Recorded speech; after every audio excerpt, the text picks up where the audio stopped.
Oh, sweet. And it looks like we are live. Sweet. More Scarlet Hollow is what we'll be playing. I'm sorry for starting so late. I usually tend not to. But this time, I have a nice little surprise for Scarlet Hollow. Very aptly, I have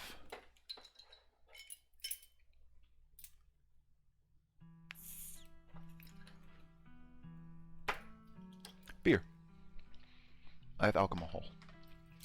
And we are going to see how late I can stream with alcohol in my system. Also reading. Let's see if reading comprehension goes down or up. I don't know. Maybe it'll be more entertaining. Who knows? Cheers, though, mate.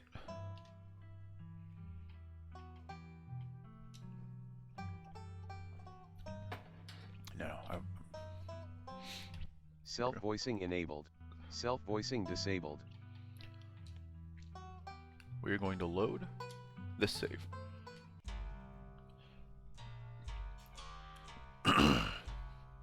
You was there, right? Could you tell me where it looks so I can try to find them? Is Big Betty one of your chickens? It's too dangerous to go up there. I want to go poking. Alright, so recap. Last time, we had that cave-in. This is the day after the cave-in. So far... Duke. So far, Duke is dead. This is Duke's son, Bo. And I don't think we've had her name yet. Duke's wife. But yeah. So far, this is what's happening. Duke's dead. He happened by things called ditchlings. We have a stalker named Wade. I just realized that door is open. And there's something in there. We have a stalker named Wade, and then we went on over to the quarry site the next day, and the quarry had a mine collapse with the ghosts of the old people really pissed at us.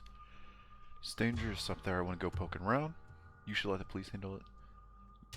You was right there. Could you tell me what it looks like and try to find him? That's fine, I don't think. Have you seen anything strange on the farm past couple days? Have you seen anything strange on the farm the past couple of days? Not really, no. But I've been awful busy with, what, with everything that's still been happening. Them chickens keep disappearing, though. Is Big Betty one of your chickens? Nah, she ain't a chicken. Big Betty's our prized pumpkin. Oh.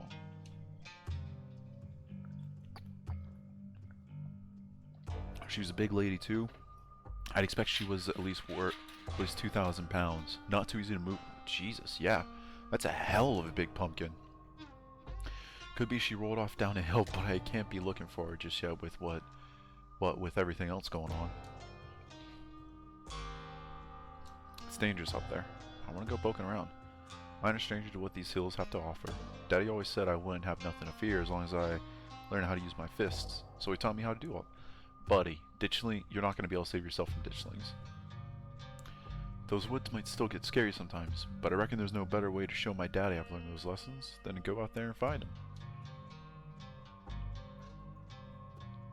Your daddy was killed by ditchlings.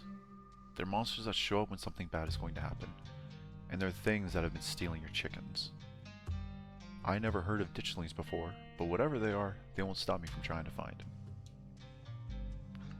Can't tell you where he died northeast. I can't tell you where he is. It's not safe. That's what my mama said too. But I ain't got much else to do with my day. All the crops have been harvested, and the chores been tended to. I may as well be useful. Thank you for looking out for me, Magic. And please tell Miss Scarlet I'm sorry about her mama. Tabitha and Sybil are still in the tea room. Your phone buzzes. Oh my god, hey, I overslept. Wait, what? Still gotta make myself breakfast, meet at library after and figure out plan? And then it buzzes again. Hey again, lol, if you want to come over for breakfast, would honestly love to hang out. Reese's house. Go after Kanika. Swing by Stella's. Check in on Oscar. Go to the dinner to see Avery. We honestly should wait for Tabitha. But kinda wanna go to Stella's. If I can text Tabitha and be like, yo, I'm heading on over to Stella's, that would be great.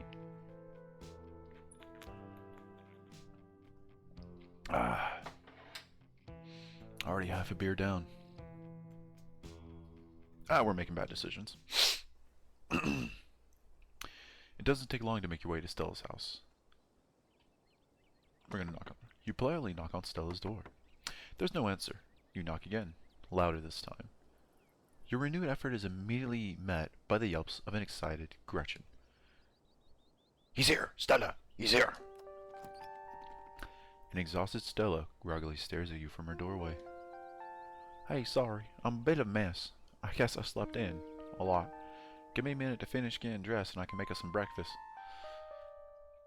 Tabitha has no idea where we went. Did we ever change her? Stella talks from the other room as she changes. What are you feeling for breakfast? Pancake, eggs, and biscuits? Maybe just a classic scramble?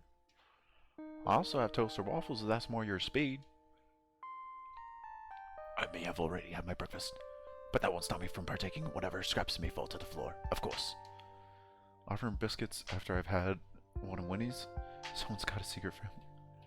My pancakes guy, biscuits please, can't go wrong. Scramble. Tofu scramble, interesting. Pick some. I don't want to be burdened of free will. I'm actually not that hungry. Alright.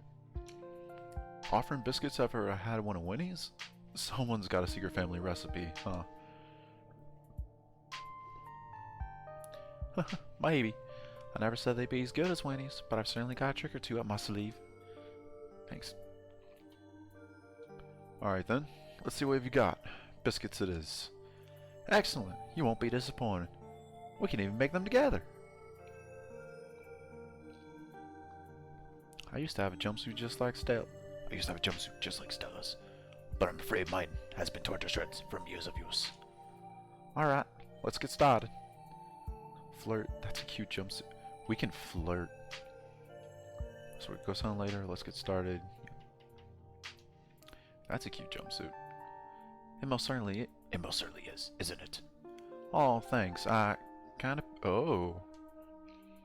This used to be my lucky get-up from back when I did ghost hunting videos. Though I guess you might call it unlucky since I never actually seen a ghost. But hey, I've passed a couple of nights. Maybe we could use a bit of bad luck. Or the kind of bad luck where we don't find anything, of course. Don't want to jinx us. Should we start on the food? I'm starving. Tell me what to do. Let's get started. Yeah, she actually doesn't look half bad in it. Biscuits from scratch seem to intimidate a lot of people. But once you get it down, they're super quick and easy. How about you mix the butter into the dry ingredients while I get everything else ready? She hands you a bowl. You gotta get in there with your hands. Just squish the butter and the flour until all the big chunks are gone. Don't worry, this is my first biscuit rodeo. What if I mess up? My hand's gross. Don't worry, this is my first biscuit radio. Excellent. Always good to have someone experienced help out on occasion. With two of us working together, maybe these will be as good as the diner's biscuits. I've never quite been able to complete with that level of perfection on my own. Squish that mix. You get to work and start kneading the mix. I'll get started on the gravy while you're at it. Anyway, seems like you got an earlier start than I did today. Anything interesting happen while I was asleep? Did Tabby give you a hard time? And have you heard anything from Oscar? I met Bo at the general store this morning. Tabitha was planning on babysitting me all day, but he managed to slip off while she was picking up tea. I met Bo at the general store this morning. That poor guy, how's he doing? Apparently Big Betty's gone missing. It seems like he's hanging in there. Cops still haven't found Duke's body. Let's look himself. Apparently Big Betty's gone missing. Really? How does a 2,000-pound pumpkin just disappear? It seems like he's hanging in there. The cops still haven't found Duke's body. He says he wants to look himself. Gosh, that sounds dangerous. Hope he stays safe. Tabitha was planning on babysitting me all day, but I gave her the slip. I'm glad you're here. It's been really nice spending time with you. even if a lot of it has been the two of us running a terror from the monster all day. Oh, she's blushing. I personally prefer that you came alone. My Stella could use better company like yourself in her life. Aw, thank you, Gresham. Amputate Rosalina's foot. Anyway, thanks for... I haven't talked to Oscar yet, but apparently they had to amputate Rosalina's foot. The color drains from Stella's face. Oh no. That poor pup. I hope I made things easier. Wee Snaw? Oh, Wee Snaw. Hey Ray. Welcome to the stream, buddy. Haven't seen you in a minute. How you been? Stella stands in silence for a moment before perking up. I baked some cookies last night after we got home. I was a little reckless. I'll bring them over today. I'm not sure what else I can even do. Though cleansing this house of its spiritual residue will probably be helpful too. Hope you haven't forgotten about ghost hunting plans this evening. Are you still so positive after everything that's happened tonight's hunt? Not too bad, my friend. Just trying to get my money. I do feel that trying to get your money up. Although currently, at this point in time, I'm trying to get my funny up. How are you still so positive after everything that's happened? Different people cope in different ways. I know there's nothing I can do about the situation, so I just try not to think about it. If I did, I might sink into a pit of despair, and then I'd just be useless. But if I just tuck it all away, I can be there for people who need me. You know, like the way you've been there for me. Aw. You're scared locked away in the attic of your mind. Thanks, Stella. I appreciate the support. You're tough. I don't know what I would do. Just make things worse by letting them fester. Do you have a therapist or anything? That is... The therapist one is understandable.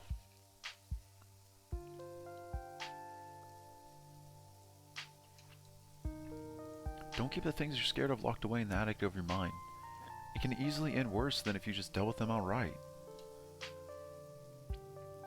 Possibly trying to move from bartending soon, but it's a good way to make... It is a good way of making money. The tips can really add up at times. Ah, that's good beer. The tips really can add up at times, though. Although I think probably the best part about bartending is just the menagerie of people that show up. It's like Mr. Rochester. Those things may one day break free and burn your whole house down. Stella pauses for a moment, contemplating what you just said. I feel like you're making a reference to something I haven't read, but I totally get what you're saying. I should keep them in a metaphorical shed out back instead. That way they can't burn the house down. Which, I guess, is my body in this metaphorical scenario. Maybe I should build an actual tiny house and write down all my bad feelings on little slips of paper and stuff them in there. Never see a light of day. I certainly wouldn't mind a tiny house myself. So many of the other dogs in town have them, and they love to rub it in when I run into them. Excuse me. That sounds like pretty good therapy, honestly. But in the meantime, I can just choose to pour myself in distracting activities with the people I care about. Like making breakfast. Gotta make sure we'll fuel it up for a ghost hunt tonight. What am I drinking? What's this again? 805. I tried to find the one with lime, but I couldn't. So I'm drinking this. So yeah, I'm just gonna keep drinking and gaming and see how long this lasts. I have no idea when the stream's gonna end. But we're gonna be on for a while. Hope you didn't forget about our evening plans. It's a bit scary. I'm craving that adrenaline rush. After everything we've been through, I'm pretty nervous. I'd rather we just didn't do it. I didn't sign up for any of this.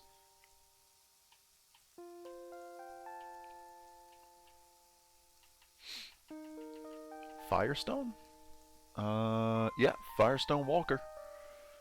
Firestone Walker Brewing Company, 805. California Blonde Ale. It's not bad, honestly. The lime one is a lot better.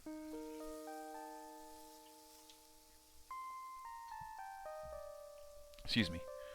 Whatever happens, I hope it's scary. I'm craving that adrenaline rush.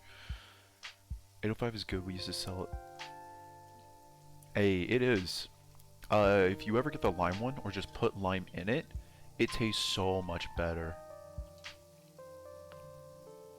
You must be having a great week then. A non-stop thrill ride.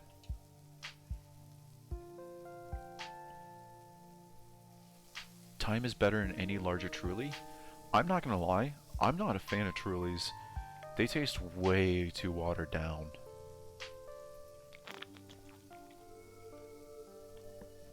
That's bottle 1 down. Time for bottle 2. Luckily I did eat some before I started drinking, so, you know, not gonna be absolutely messing up any of this.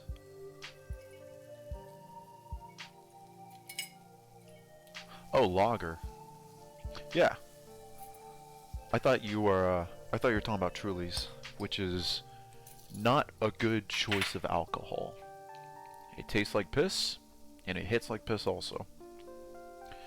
Kind of like Corona. Corona is not that good either. Type of beer truly was an emphasis on the... Ah.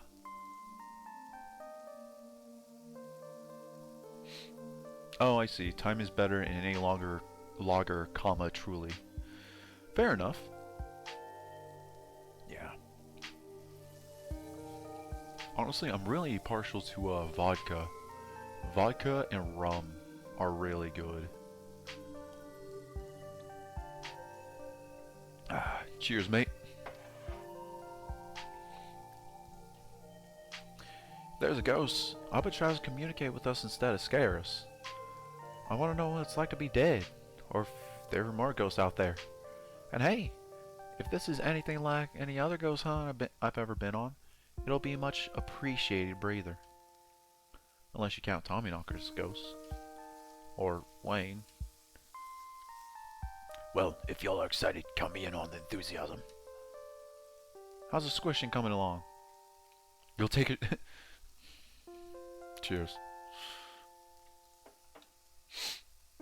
I think I'm done. How's this look? Messy but good, I think. Silently hand the bottle. Eat some of the flour and butter mix. You silently raise a handful of the crumbly flour and butter mixture to your mouth and chomp down. It's salty and oily, but dry at the same time. The baking powder leaves an unpleasant aftertaste. Stella watches you choke down the mouthful of raw ingredients, taken aback at first, and then she bursts into laughter. Oh my god, that's hilarious! I bet that was an interesting flavor experience. She reaches over and takes the bowl from you. Looks perfect. Now I just have to add the wet stuff and we're in business.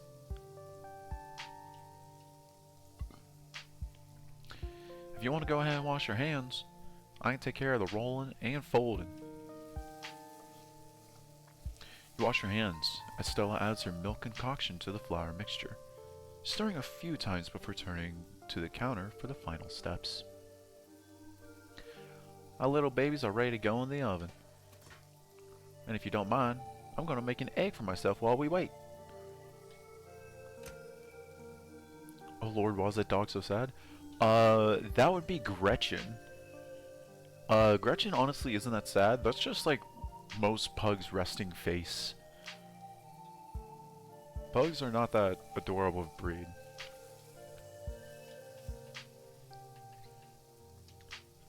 Oop.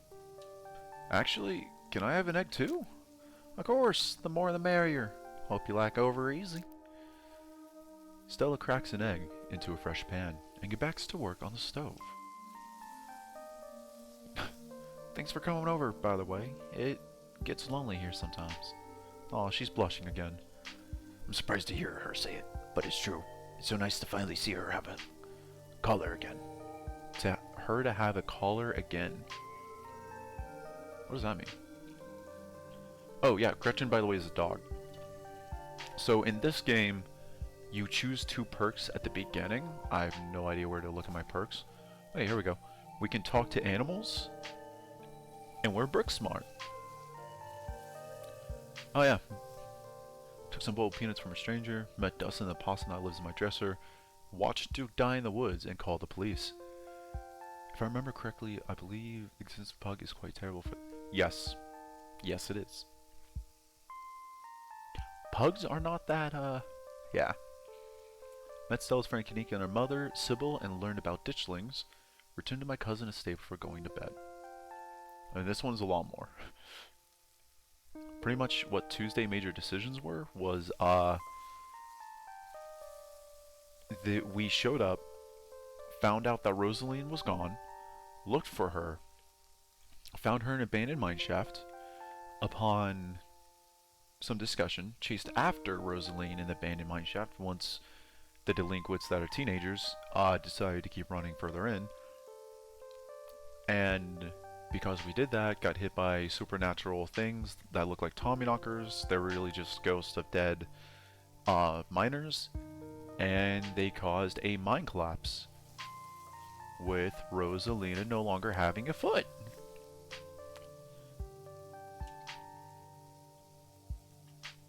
Do you think you'll always live here? What happened to your parents? You seem really close. Seems like you and Kanika don't hang out much anymore. You're just gonna meet Reese today, right?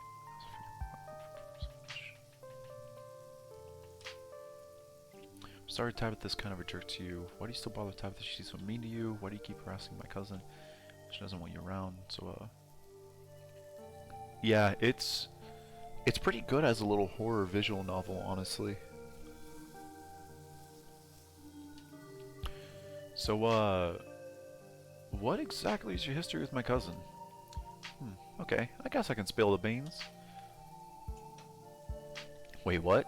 I suppose you could say we kinda dated. It was never really official, and she might tell a little differently, but as far as I'm concerned, that was my first relationship. Not that she's my type or anything, honestly, that's a lot closer to you. She's flirting. No problem for the recap, by the way. Do you still have feelings for her? So, you play for the left field then.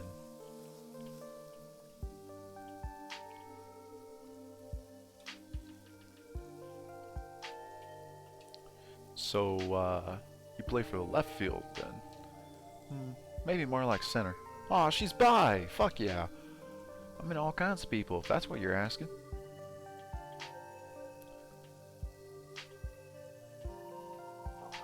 Why did you two split? I wish I knew. It just kind of stopped after high school. I guess we didn't see each other every day, and she was always busy at the mine. So there wasn't much of a chance to hang out anymore. I wish we could have stayed friends. Like actual friends. I could have used someone like her after the big accident. Kanika was at school already. Reese was sick, and Tabitha wouldn't even return my calls. It was, well, it's ancient history. Can't change the past. Do you think you'll always live here? What happened to your parents?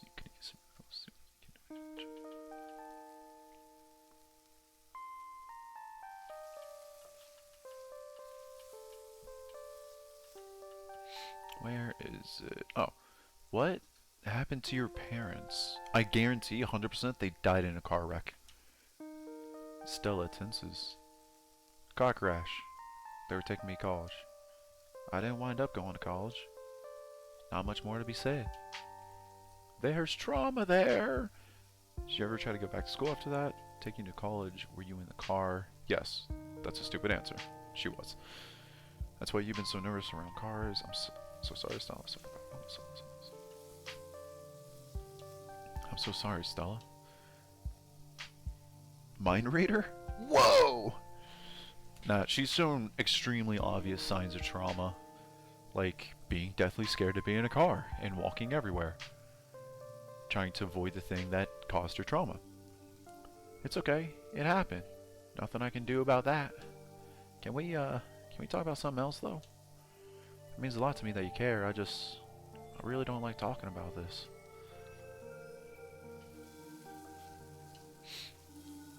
Do you think you'll always live here?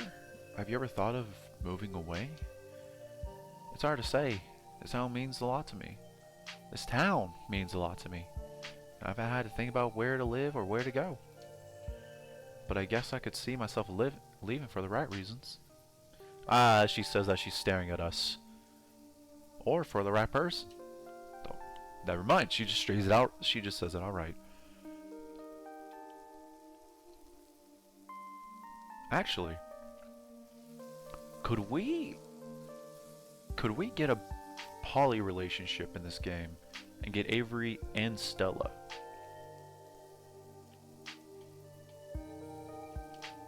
Do you ever hang out with Avery? Oh, that's a good question. I guess I just don't know them very well. I grew up with Reese and Kanika and Tabby. Even you don't seem like a stranger. What with who you're related to. Avery moved here a few years ago. Kinda closed on the heels of all that stuff with the accident, so I guess I wasn't really the right headspace for making new friends. I do go to their parties, but now that you mention it, it is weird that I haven't thought to try to hang out with them outside of that. I should text them sometime.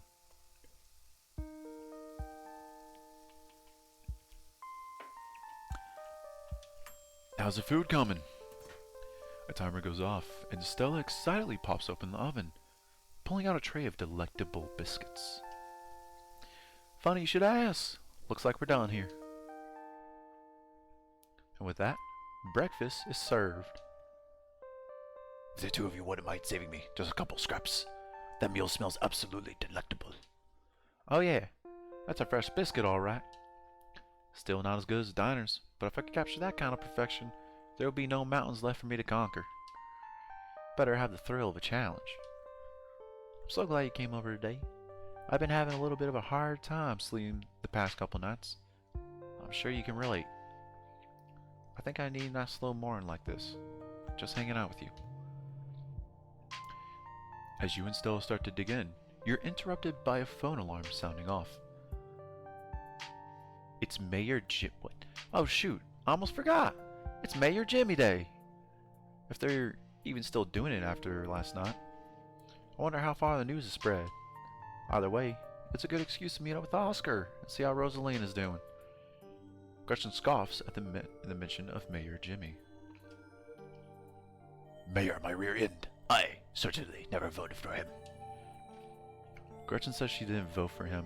Oh good, we can warn him of the coming danger. Right, the dog mayor. Sounds fun! Gretchen says she didn't vote for him. Well, of course she didn't. Gretchen's a dog. Dogs can't vote. Stella falls silent. Maybe they should, though, especially given that the mayor is a dog. How would that even work? Little paw prints? Ah, never mind. I'm getting ahead of myself. Let's scarf this down and head on over. I'll make sure to bring some biscuits for the mayor. Biscuits? I can't believe Stella's bringing the good stuff for that lowlife. Oh, shit! I can't go back. Gretchen doesn't seem to like Mayor Jimmy very much. Follow for... The dog can vote? I guess we know what the dog was... I don't think the dog can vote, honestly. I think the dog is kind of stuck not voting. Huh? Because she barked? That won't stop me from bringing biscuits. It's always good to be polite. Let's go!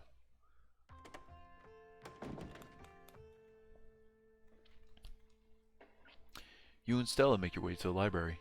It's busier than usual. A small crowd has already formed in a corner of the main foyer. Now we're just waiting on Kanika.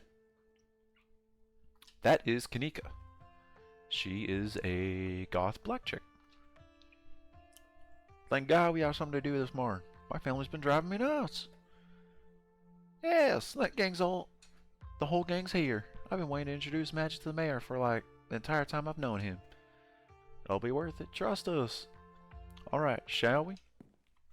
I gotta be careful with Kanika and Stella. They very much do, like start bleeding into each other. Yup. He's a dog. You can tell this dog is a mayor from his little sash and his fancy top hat. There's a regal air about him, almost as if he knows the position of authority he's been elected to. And unless you're mistaken, the serious man by his side is Deputy Franklin, one of the policemen you spoke to following your encounter in the woods on Monday.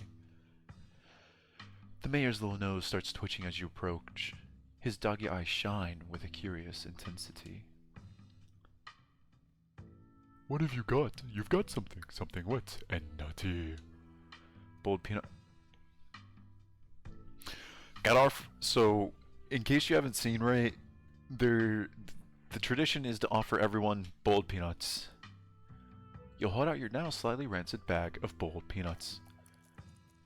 The mayor's nose switches eagerly at their strong odor. And then he's on them in a flash, ripping through the plastic and devouring the— No! Soft-shelled legumes! Drop it, sir! Drop it! God damn it! I was gonna offer the boiled peanuts to everybody! Your security Gross? Yes. Yes. His security detail tries to tear him away, but it's too late. The peanuts are already eaten. Thank you for the generous campaign donation. Oh hey, you finally got rid of those things. Thank God. Fuck, what was the voice for Franklin? You better hope those nuts settled well. If the mayor gets any tummy trouble after eating your disgusting pocket peanuts, there will be hell to pay. Why, I'd never. Now you see what I mean. Not so much as begging before you dove right for the snacks. I smell those peanuts on you since day one, and you never saw me become such an animal over them. Good morning, citizens. I don't believe we've met. He holds out a paw as if to shake your hand. Explorer, hey, aren't you Deputy Franklin? It's lovely to meet you, Mr. Mayor. Gretchen says you're a lowlife. He's a dog. I knew he'd be dog. Well, of course we knew he'd be dog. We were told he's a dog multiple times, actually.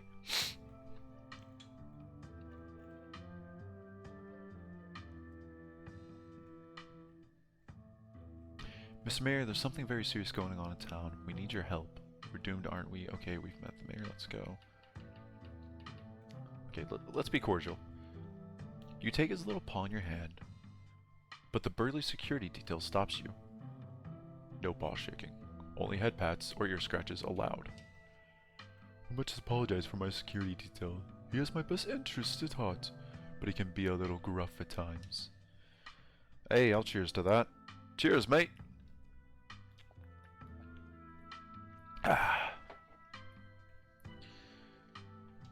Hey, aren't you Deputy Franklin? Not when I'm off duty. The mayor scoffs.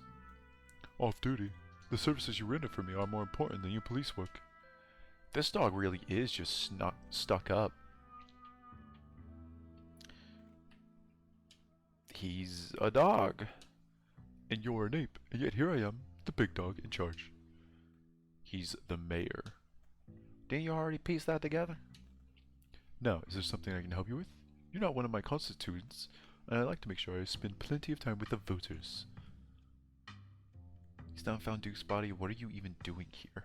Gretchen says you're a lowlife.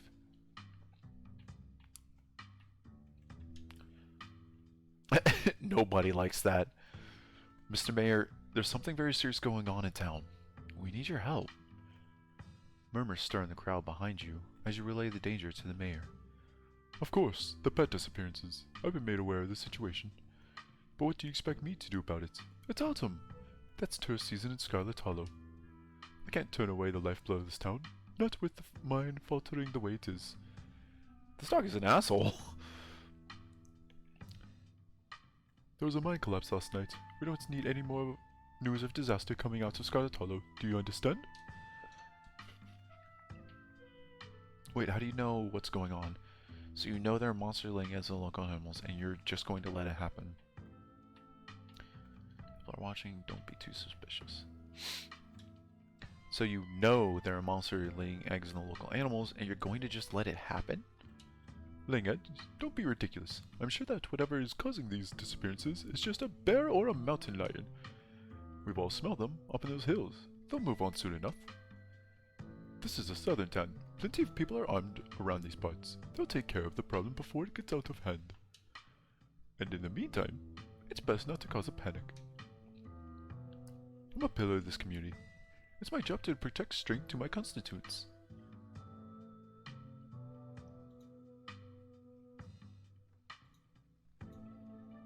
I have a random notification from 37 minutes ago, and that's 3 minutes before I went live.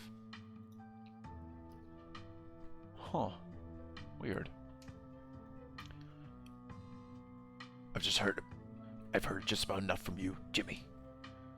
Look at you, putting on a show in front of your adoring fans while the dogs of this town are snatched up by monsters in the woods, hoping the humans will clean it up all for you.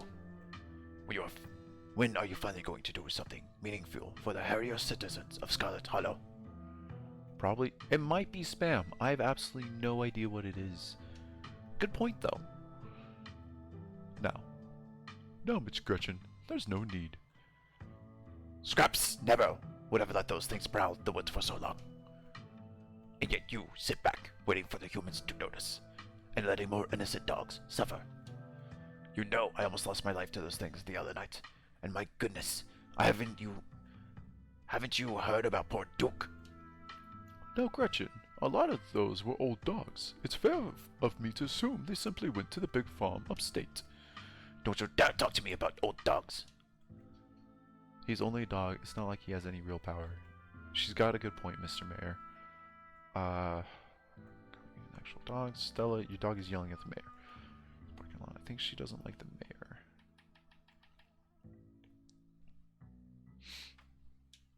She's got a good point, Mr. Mayor. You're dumb right, I do. Scraps would have been out in those woods at the first sign of trouble, tearing out the throats of any creature who dared threaten the dogs of Scarlet Hollow. Yet here he is, posing for the little rectangles, like nothing is wrong in this town. Oh shit. Maybe that was the wrong option. Gretchen squirms in Stella's arms, straining to get at Mayor Jimmy. Hey, whoa, Gretchen, calm down, old girl. You're gonna pull a muscle. Mr. Franklin, I think now's a good time to dispose of this riffraff.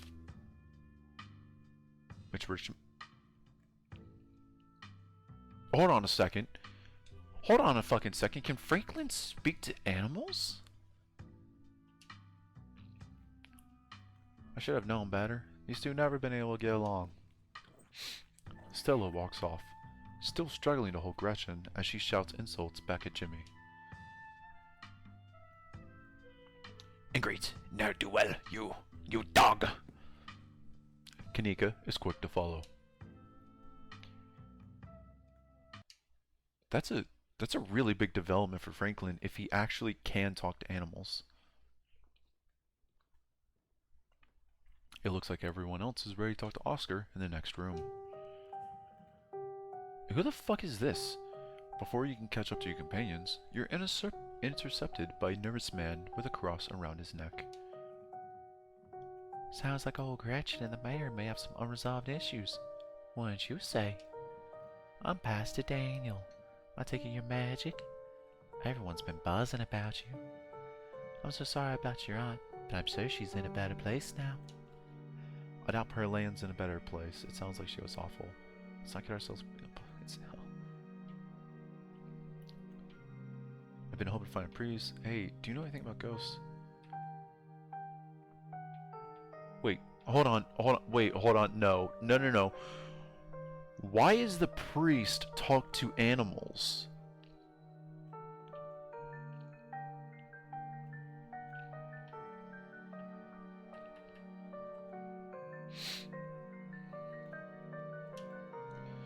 Gretchen says she didn't vote for the mayor.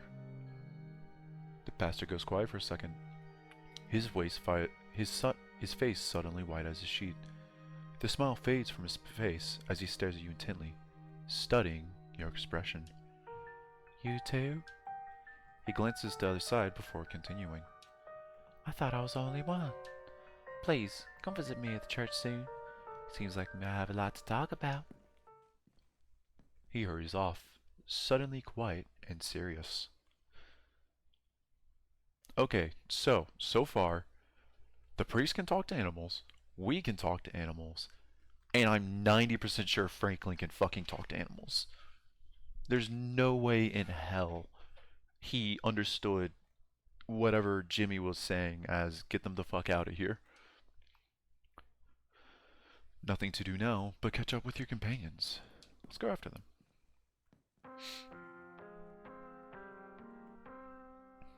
I didn't realize Oscar had such a dad bod. A real bear bod, honestly.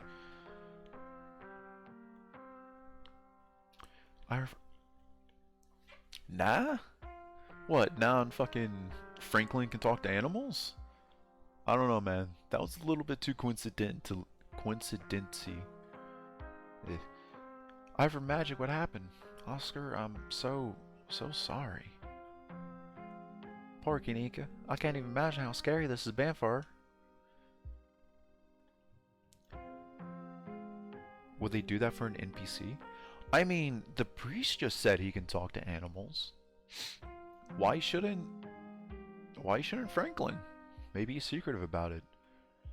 The priest obviously had a bad reaction to it, and anytime we talk to animals to them, Franklin also had a bad reaction to it.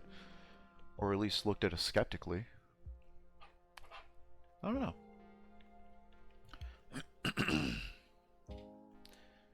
She seems in high spirits right now, but they've got her on pretty strong pain medication, so I'm not sure how she's going to feel when that wears off. And it was the whole foot? Yeah, it's bad.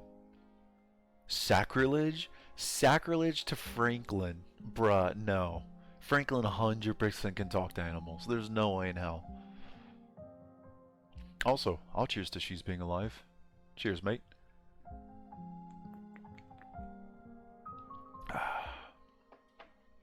Yeah, it's bad, but she's alive. We'll both be able to move on from this. We just have to get through the tough parts first. Tabitha told me what happened this morning, but I didn't realize it was so bad. We're here for you, man.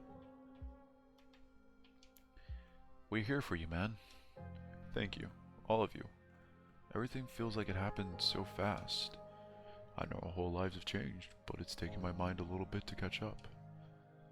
I feel like such a mess. Oh man, I just took a second shot, like perfect time. Fuck yeah! I feel like such a mess. I hope it doesn't keep me from being the dad she needs right now. I'm sorry to cover the conversation short, but I better get going. I was only supposed to come back to pick up a few things, but then the hospital called and said there'd been some big bus accident on the highway, and then they need beds, so I have to come pick her up. Even though our house is still haunted, and the only place she can lie down until then is the dirty back rooms. That drove her away in the first place, and Mayor Jimmy Day is happening. Sorry, I'm just a little overwhelmed. It's okay, Oscar. We're here to help. Yeah, we're gonna get that ghost. And we could always go ahead and do a ghost bus or whatever we're calling it while you're out. She'd be able to go right back to her old room as soon as she got back. That's probably a good idea, right? If only, but it doesn't come out during the day. So any busting attempts are going to have to wait until nightfall. I'm still not even sure we can get rid of it at all. I think I'd have to see for myself that it was gone. It managed to trick me a couple of times, and I can't handle any more surprises right now. I've got every ghost hunt device known to man. You're in good hands, Oscar. I'll fix this. We have the power of friendship. Oh, I fucking hate the power of friendship. It's such a bullshit thing. I still don't think ghosts are real. I'm starting to goofy about this ghost hunt. Don't worry, Oscar. We'll fix this. Heck yeah, we will. Yeah, whatever this is, we'll get to the bottom of it tonight. Thanks, guys. I really appreciate it. I'm heading out. It should be dark by the time we get back, so I suppose I'll see you all then. Oscar hurries off, car keys jingling as he jogs out the door. Let's head up to Reese's. Maybe we can get him to come ghost hunting with us. Oh no, you're not gonna try to get Dr. Kelly to let him leave the house, are you? She'll kick us out for even asking. I wonder if he knows what happened last night. I don't know how disconnected he is from the news around town. Jeez, should we tell him? Gosh, I don't know. Maybe we should just play it by ear. Anyways, shall we? It's time to go. Talk to animals, so about the mayor. So I finally met Pastor Daniel. Tabitha ghost hunting. Secretly, should we invite Avery ghost hunting? Ooh, Avery or Tabitha? Do you mind if I invite Tabitha ghost hunting? Please don't. Oh my god, yes. Can you imagine how much fun that would be if she actually shows? Stella, come on. I know you think you have some sort of bond with her, but she's awful. She isn't even nice to you. You just haven't given her a chance. Maybe she comes along. The two of you will finally get along. No. Okay, I want to invite her.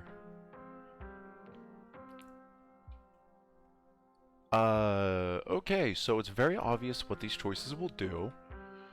This, it's pretty much generally down the road. Everyone will agree with it. Nobody gets mad. This one might piss off Stella, but will definitely piss off Kanika a lot, especially because of Lime. This one might make Stella happy, but will piss off Kanika. And then this one, I'm not even too sure. Fuck, which one should we choose? Because it's either choice number 1 or choice number 3, but I'm not too sure which one. Fuck it. I'll drink while waiting. Cheers, mate.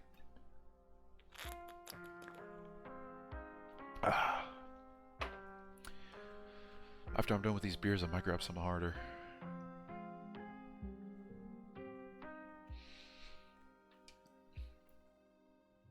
I'm inviting her. Kanika sighs as you shoot your cousin a text and invite her to the evening's ghost hunt. Alright, you invited her. Let's not get into it. If we're lucky, she'll be too busy at the Monster Even show. Oh, don't say that, Neeks. If we're lucky, we'll have another opportunity to forge a bond of friendship between the two of you. What about inviting Avery? Oh, yeah, totally. I don't know why I hadn't thought of that. I'm sure they get a hoot out of it. Yeah, I can't say I mind having a calm presence with us tonight. We won't be much help to Oscar if we start jumping out our own shadows. Cool, I'll text them on the way over to Reese's. Hell yeah. Alright, last one. So, I finally met Pastor Daniel. Was only a matter of time until he tried to pull you aside about grief counseling.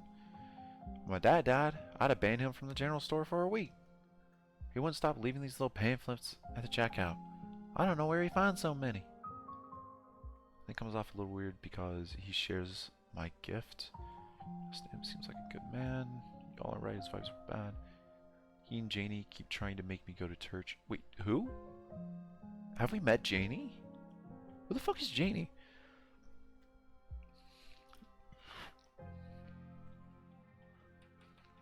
Alright, let's do talk to animals option. I think he comes off a little weird because he shares my gift. Your gift? The one where I can talk to animals. He corroborates some of the things the mayor told me. Wait, really? Whoa. Okay, assuming for a minute that both of you and Pastor Daniel have the magical power of speaking to animals. I don't think that's enough to explain how weird the guy is. For instance, I like you, and I don't like the pastor. I wonder how many people out there share your gift. There's so many implications. I'm going to continue to pretend that magic is just really good at reading animal body language. I don't think I can handle any more world-shattering revelations this week. Alright, let's head to Reese's. The three of you leave the library for an early dinner at Reese's. You once again find yourself in front of the Kelly residence. A cold hesitation grips you as the building's history looms over you from the hilltop. A refurbished Civil War hospital and tuberculosis clinic would be a strange and difficult place to live during the best of times. You can only imagine the challenges of living there with severe chronic illness.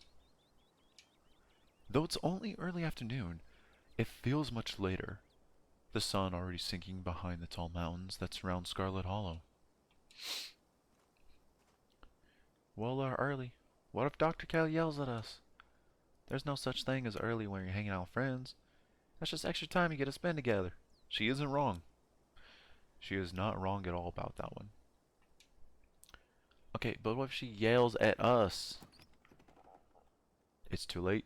The door swings open. Hey! Reese! Oh my god, dude. It's been ages. You must be magic, right? I heard a lot about you. Stella's been relentless about making sure I got all the magic updates. What smells terribly off about that boy? Get away from my Stella, you Wait, what? But Gretchen loved Reese on Monday. Like, Gretchen was extremely excited to see Reese. Gretchen starts yelping at Reese, straying against Stella's grip as she tries to get between them. Are they there already?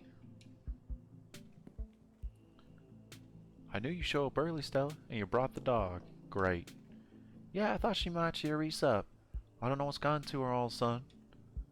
The dog stays outside. But it's okay, Stella. We can let her chill in my van for a bit. I'll run the AC and leave her some treats. You know, I always have some of those easy to dog jerky stashed away. The gall, the gumption. This is a violation of my rights. But we go everywhere together. Do you want to come in or not? Kanika nervously tucks Stella towards her van. You keep her safe from that monster magic you hear. You don't let a feather of harm fall, my darling. What's wrong with him? He's just got to be sick or something. Well, what about you, Magic? Are you coming in? Reese, any idea what's up with it? Jesus Christ, that is a hell of an introduction. Oh sure, I trust dogs. Why doesn't Gretchen like you, Reese? I'll wait for Stella and Kanika. I'll wait for Stella and Kanika. Fine. A quiet sets in as you wait for Stella and Kanika to come back from the van. Okay, we're back. Great, let's get this over with. The house feels cold. Not only is there an odd chill in the air, but the building itself feels too sterile. Uncomfortably tidy to the point where you're nervous to touch anything. If it weren't for the aroma of store-bought dinner rolls baking in the oven and the unsettling artwork hanging on the walls, you'd be half convinced you wandered into a real estate showing. The artwork of stuff on the walls. Oh. There's that. That kind of looks like a Mallow. SCP-1512?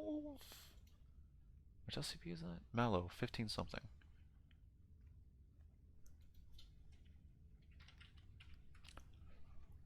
$14.71. I'm sorry.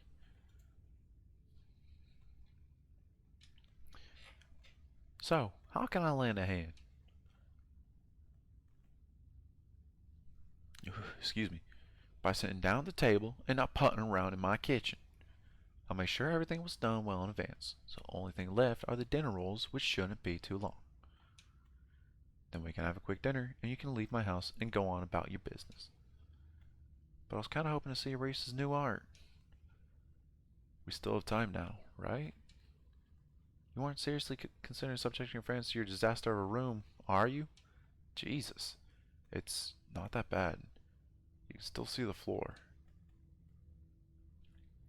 Dr. Kelly raises a single questioning eyebrow. I don't mind a little mess. Yay. I doubt it could be any worse than the way I keep my room. Yes, okay, fine. As long as you stay out of the kitchen, I don't care what you get up to. Cool. We'll just be downstairs. You won't even know we're here.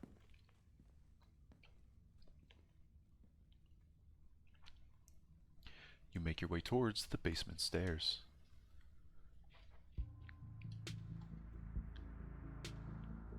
Yo.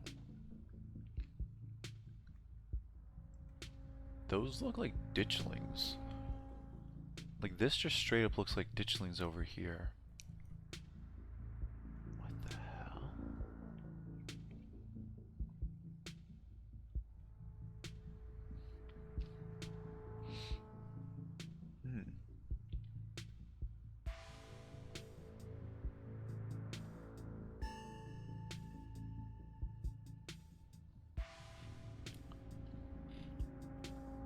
He's painted the walls mostly.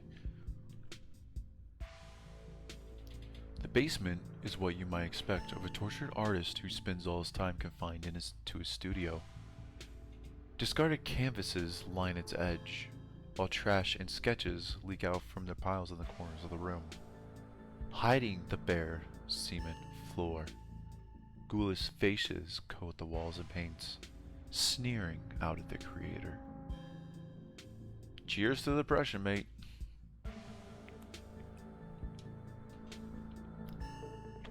Your mom is so scary. She can be a little intense, kind of overprotective, which I guess makes sense. Anyway, make yourselves comfortable. You'll have to forgive the mess. I've been distracted lately. Haven't been cleaning much. Your mom really looks out for you. Kaniker's right, your mom's scary, so it's not too bad. She got any Rex? See if they're going. Just want to pose for your paintings this week. Come ghost hunting with us? Jeez, just straight out the gate. Want to go ghost hunting? What are you sick with? Sorry, Reese. Magic is pretty direct. We don't have to talk about your illness. It's okay. I've come to terms with the way the rest of my life is going to be. You're so macabre, Reese. You make it sound like you've been sentenced to death. Fuck. You haven't, right? Not exactly. No one really knows what's wrong with me, but it's been getting worse. I can barely keep most food down. My skin always itches like there are worms crawling underneath it. I could live for a long time, or a short time. No one's sure.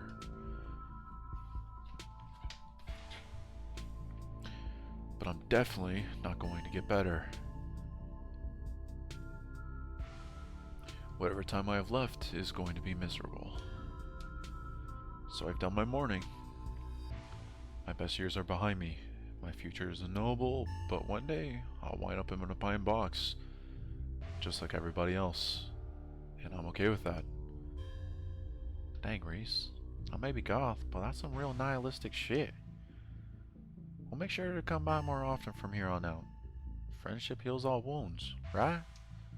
Thanks, guys. But you really shouldn't worry about me. I have my art. I'm doing fine. Really. I still think that the mother's doing something to him. We'll join the worms one day. We just gotta make the best of what we got. Switch diagnosis. True. We'll all join the worms one day. We just gotta make the best of what we got. Magic gets me. This is a cat I can jive with. Stella, maybe it was a mistake to get these two together. Stella doesn't seem to mind, apparently. She's just kind of chilling over there in the corner. What really looks out to see?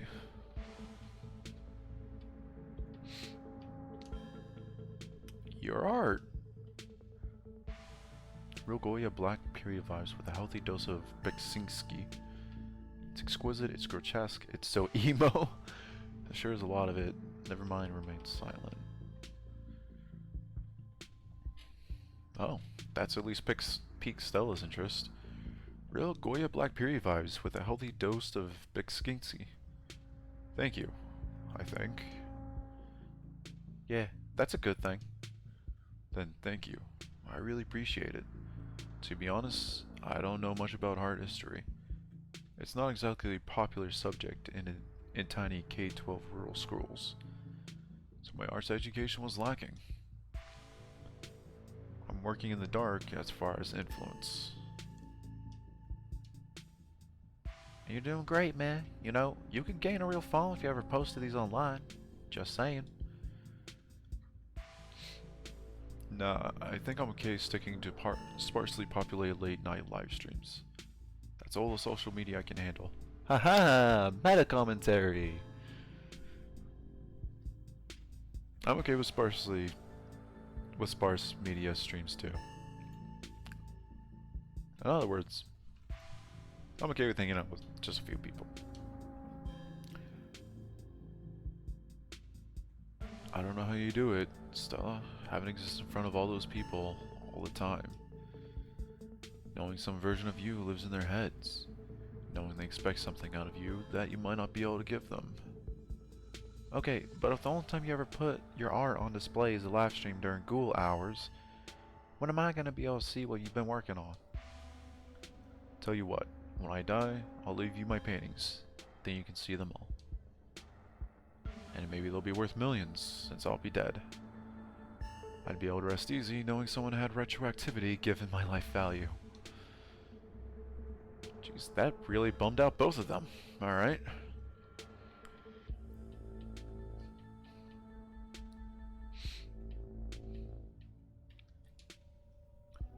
Want to come ghost hunting with us tonight? Oh, wow. Do you think you'd be down for that? We'd love to have you. Yeah, it'd be great to have you along. That would be so amazing, but I haven't had the best luck leaving the house lately. Even walking to town is enough to put me in bed for a week. It sucks. But make sure you bring your camera, Stella. I want to see everything that happens.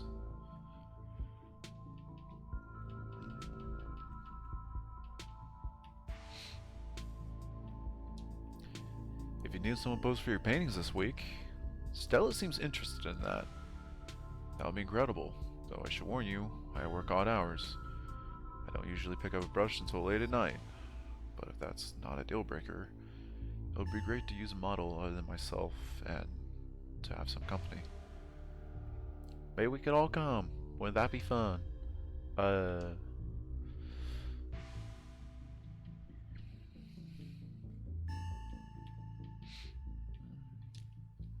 So you three go way back, huh?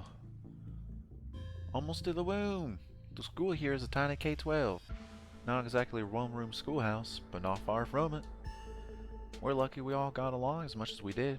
Some kids weren't able to make any friends their own age. They just happened to be born around the same time as some real jerks, and were stuck with them through their whole school career. Poor kids. Not that we were free from dealing with jerks, like a certain Scarlet I should name. Okay, she was a little rough around the edges, but she was friendly when you got past that. Maybe to you, the way she used to look at me, you'd think I rolled in some foul every morning before school. Same here, though to be fair, the feeling was more mutual between us. She deserved it though.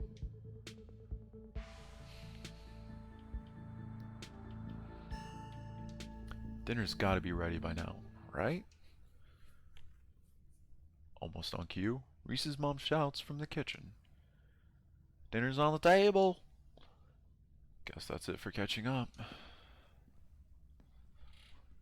Cheers to catching up.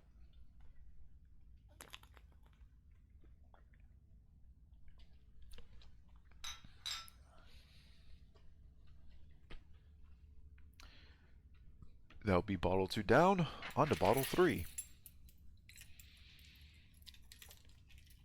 Make sure you all wash your hands with soap.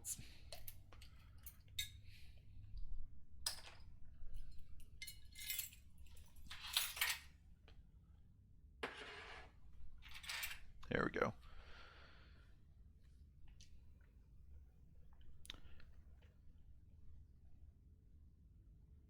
I don't hear any sound from the game. And yet apparently the Surface is picking up some kind of audio from my desktop. I don't want anyone sharing the germs at the dinner table. Sure thing, Doc. Smell, my hands are already clean. Let's just go wash hands.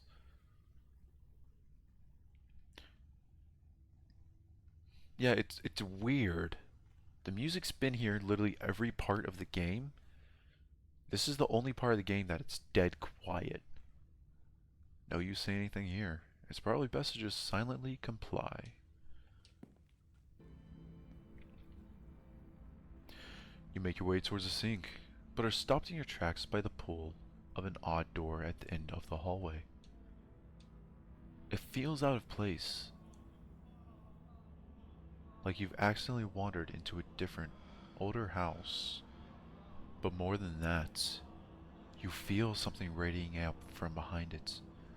Something dark and cold. Something that reminds you of the dusty tunnels you narrowly escaped last night. An oppressive hum just beyond your hearing fills the air, and you feel strange. You are compelled to approach the door, drawn in as if hypnotized.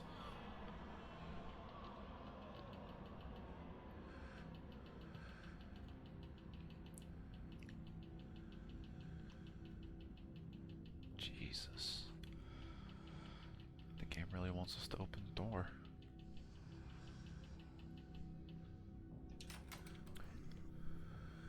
before you know it, the doorknob is turning in your hand, your heart full of both deep dread and a compulsive need to know what might be on the other side. What do you think you're doing? Well, there's something compelling about this door. You see what's behind the door?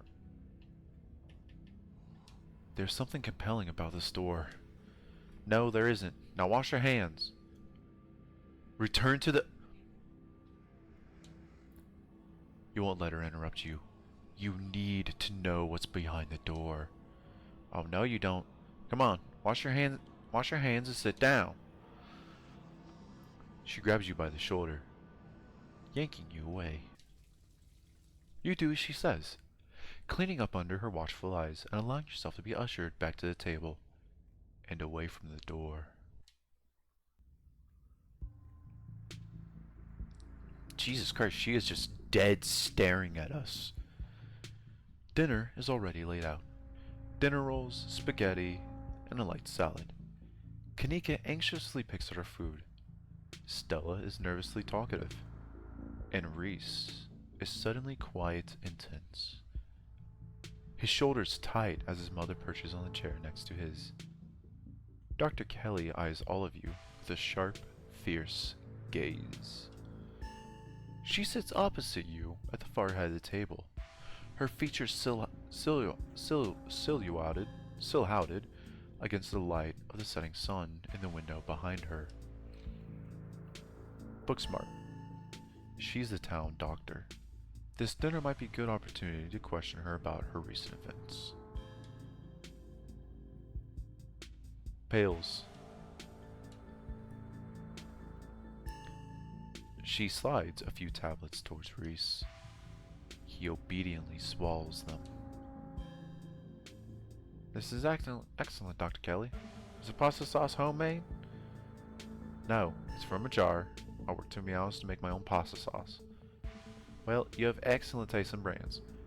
If you ever want any tips on easy home cooked pasta sauce, you know no thanks, Stella. I have the internet if I need recipes. Thanks again for having us, Dr. Kelly. We really appreciate it. Fractious disorder. What the fuck is fractious disorder? Small talk, the danger. Yeah, no, there's definitely danger inside this house. That was the same shit as the mine. And the ditchlings.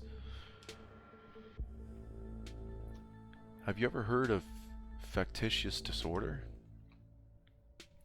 Of course I have. I went to medical school. What's factitious disorder? Silence falls over the dinner table.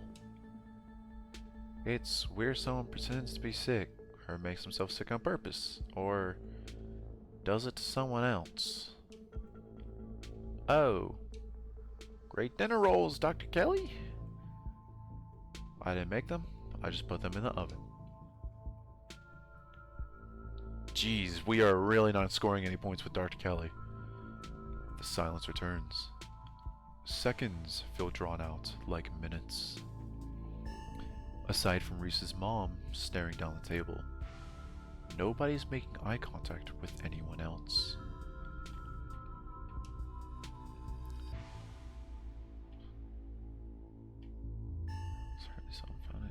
Any weird hairless creatures scurrying around the woods. Hallucinations. Do you know Sam Wayne? Sam Wayne? Dr. Kelly takes a moment to think. No, doesn't ring a bell. Someone you know? Someone who's been following magic around. Super mysterious guy. We have reason to believe he might have caught some kind of weird illness at the mines. He definitely looks like he could use medical help, so please let us know if he shows up or anything. If there's someone harassing you, you should get the police involved. This isn't any of my business. She's staring at Reese now. Reese has barely ate.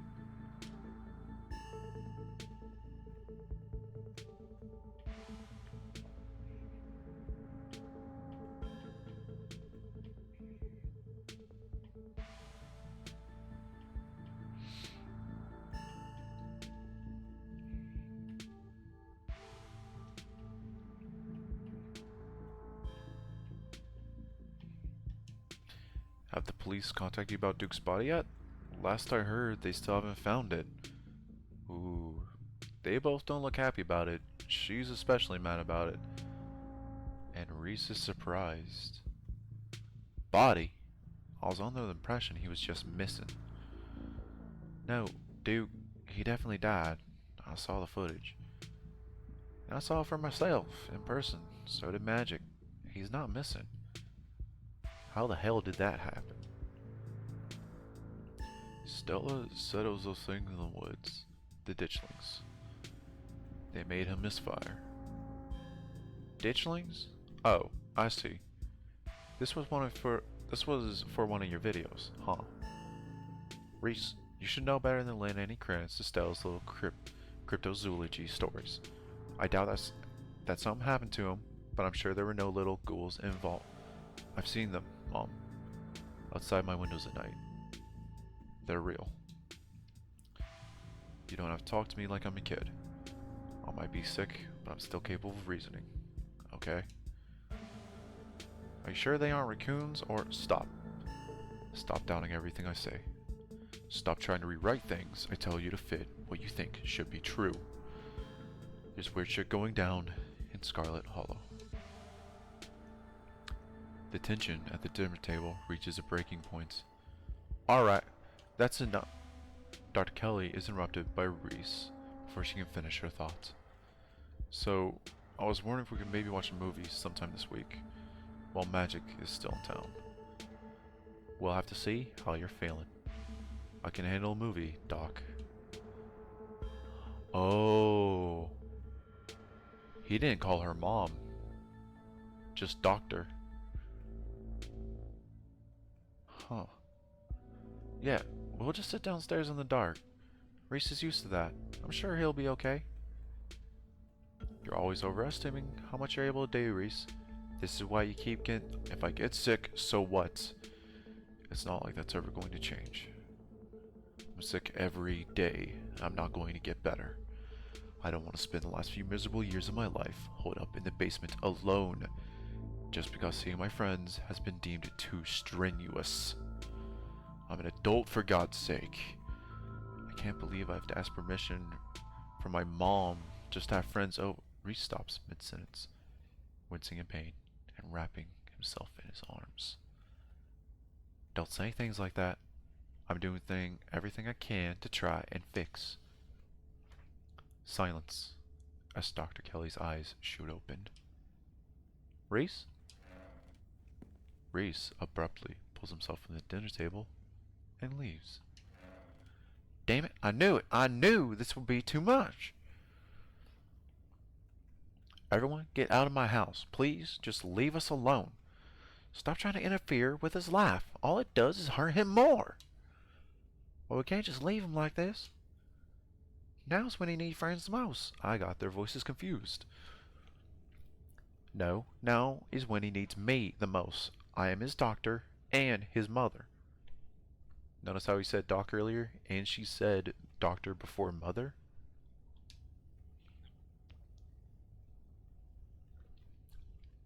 Ah, cheers, mate. I know you care about him. I know that. And he knows it too. But all any of you would do is get in the way. So just leave. Please. Don't think I don't know something is up here. Don't think we don't know something is up here. You seemed fine before dinner. Sorry, we'll get out of your way. Okay, she definitely did something to him. Well, no, that was a little bit too fast for the pill. Yeah, time is a little bit weird in this game. I'm not really too sure what time it is at any point in time anyway. I think that's part of the magic. Excuse me. But on the other part of it, there's definitely something weird going on with Dr. Reese, or with Dr. Kelly. Well, yes, there's something weird going on with Dr. Kelly. I wonder if maybe it's a red herring. Like, what if Dr. Kelly is actually trying to help her son, and her son's just sick? It's just She has no idea what she's doing. She's way too in over her head.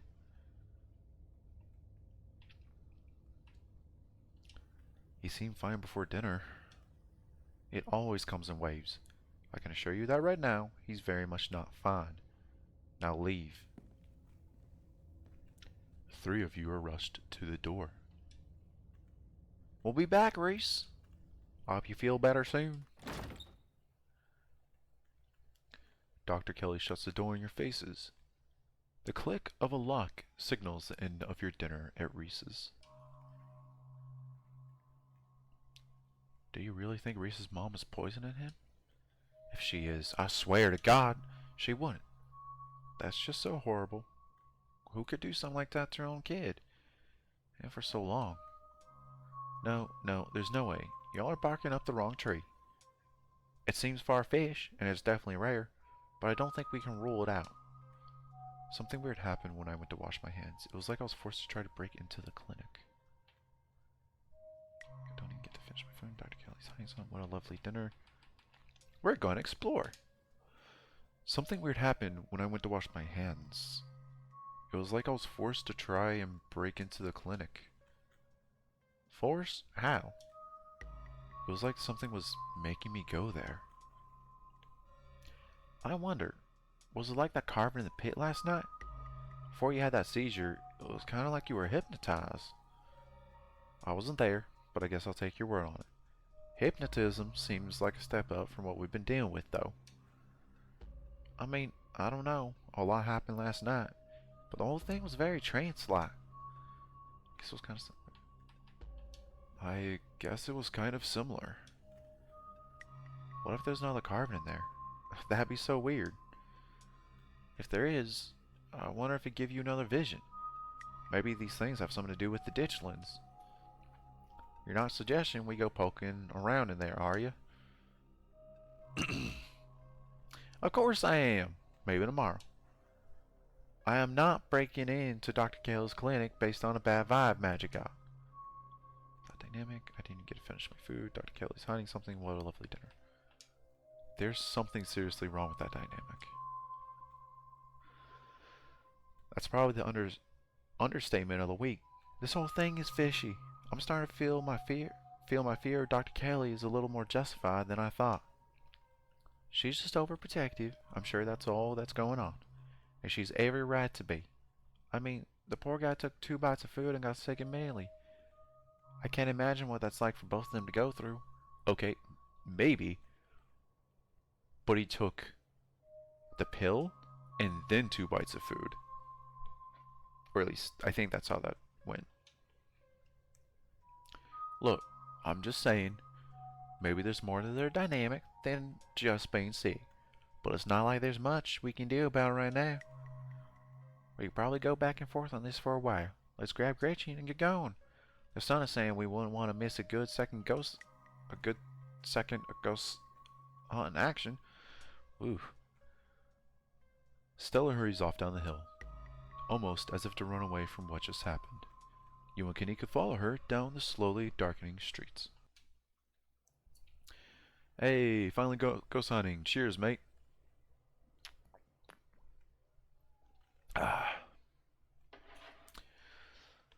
Lit by the orange hues of the setting sun.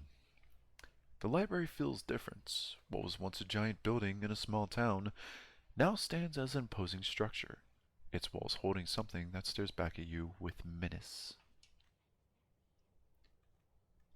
Yo, there is a ghost.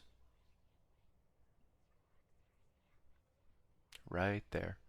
There's that. There's something right there. There's those things right there. And there's also the whispering. Maybe Stella's right. Maybe ghosts aren't real, and the rest of us tonight is going to be a pleasant break from the events of the past few days. I highly fucking doubt it. Oh, there are ditchlings. I'm 90% sure that's a ditchling. Oh no. Oh fuck. Booksmart. Your thoughts jump to the ghost books you've read over the years.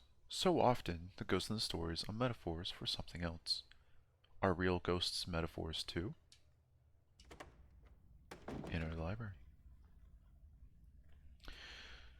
Just as its exterior was intimidating in the setting sun, the inside of the library is dark. Its shadows deep and foreboding. The meet and greet with the mayor ended quite some time ago, and the throngs of visitors took whatever joy was in this place with them as they left. Hey, Oscar, are you back yet? Shh, you can't yell in the library. It's against the rules. It's after hours. Rules only apply before 5 p.m. Now it's our domain. Hey, you're just in time. Rosalie situated in back room. Alexis is gonna keep her company while we hopefully get this all sorted out. Alexis? I thought his wife died. I'd love for her to be able to sleep in her own bed tonight. How's she doing? She's not quite as chipper as she was when she was on stronger meds. Excuse me. But she's still doing surprisingly well. Alexis has been by her side non-stop. She's been a really good friend. Rosalina and I are both lucky to have her right now. I'm glad she's back home at least, and we'll be able to get her back into her real home in no time.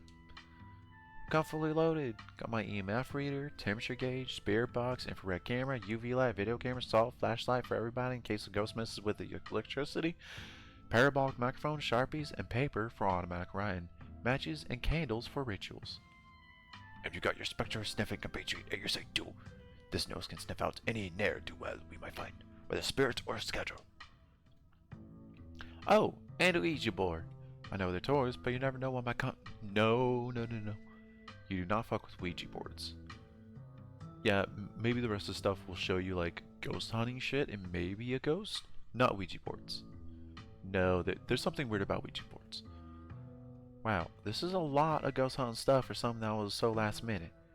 Do you just have this stuff ready to go in a bug out bag or something? Of course I do. I usually stash a couple of bags here overnight after I got back from the mines. Excuse me? I wasn't about to carry everything around all day. This way we can go in light and pop out and grab more stuff once things start getting spooky. That was a door. I may never have found any compelling evidence of ghosts, but that's not for lack of trying. And after last night, I'm more than ready to try again. Hey, hope I'm not too late. Have I missed any creepy paranormal stuff? Avery, glad you can make it. The more pairs of hands we have, the more. Oh shit. I think we might have killed Avery. In the game itself, it said people will die. We killed Duke in the first one because we elected to grab Gretchen instead of Duke. Like grab the flashlight for Duke, so he misfired into his own face. I think maybe inviting Avery and Tabitha was a bad idea. Sure thing. Always happy to offer a hand or two. Glad there'll be someone else with a level head in there tonight. Whoa, is that an EMF reader? I've never seen one in person. Look at all this stuff.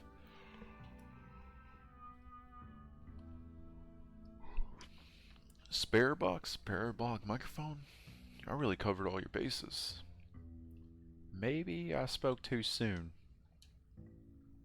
You know me, Kanika. I'm as level-headed as they come. I'm just not ready to rule out weird paranormal stuff. When people tell me they saw a ghost, who am I to say they didn't?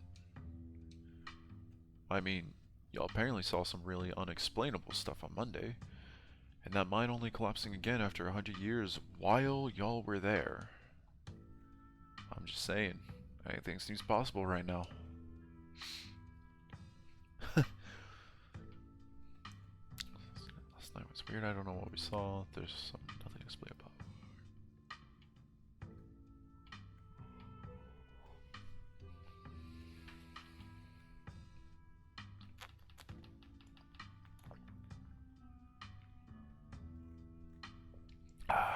Cheers, mate.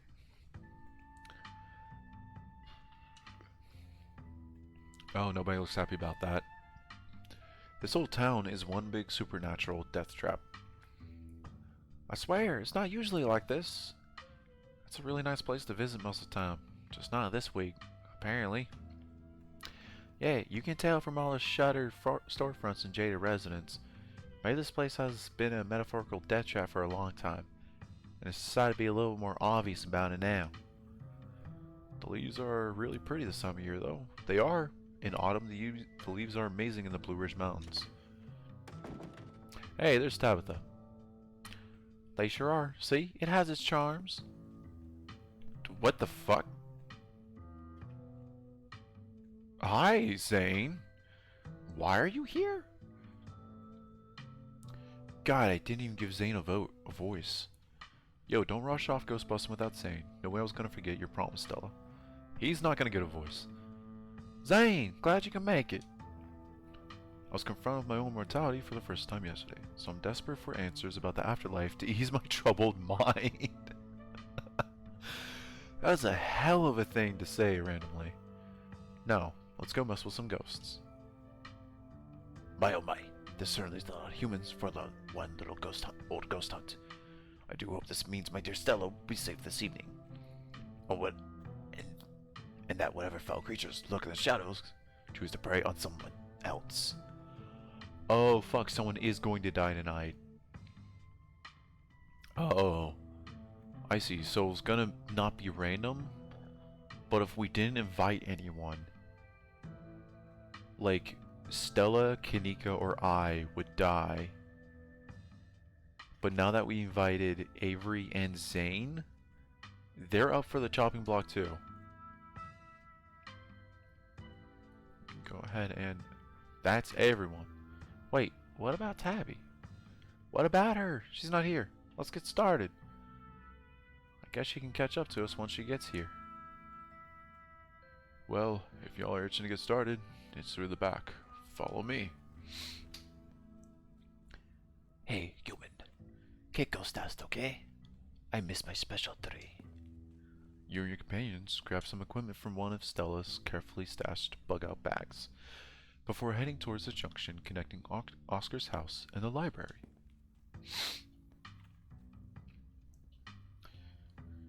Looks like the sun has almost set. This is when stuff usually starts to kick off. I haven't been back inside for about a week, so I have no idea what to expect.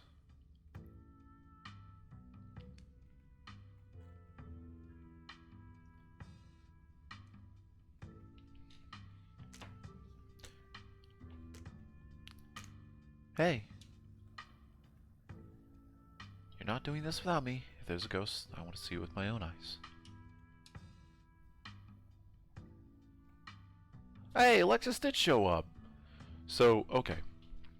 To give you a recap, Ray, Zane and Alexis were in the mine together. Zane chilled out, and Alexis did follow Becky into the mine, which almost got them both killed. It was honestly really all Becca's fault. Although, granted, she seems like she has a horrible time at home. Anyway, then we have Rosa. Rosa over here, is honestly just sweet. Alexis has a good heart, but she wasn't exactly in the best of crowds. Oh, hi Zane. What's up? Yo. Rosalina. With us, it's her house too. I feel like if she goes, she's going to die. You decide it's best to let Oscar handle this. I've done enough resting, and it's not like hobbling around in libraries is any different than hobbling around our house. I miss being there. I miss feeling at home.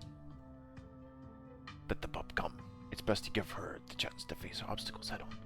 Take it from an old soul like me. If you want to be hobbling around at all, just take it easy until you're more healed. I've got to learn to walk around eventually. I might as well start while I'm still on pain meds. Our house is one story. It's not like I'm climbing Mount Everest.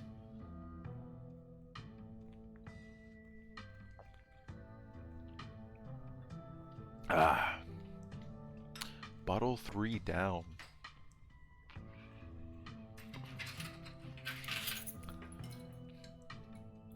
bottle 4. I keep forgetting how low in alcohol content these things are.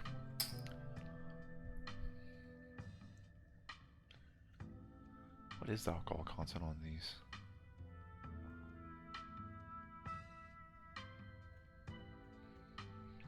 Let's see.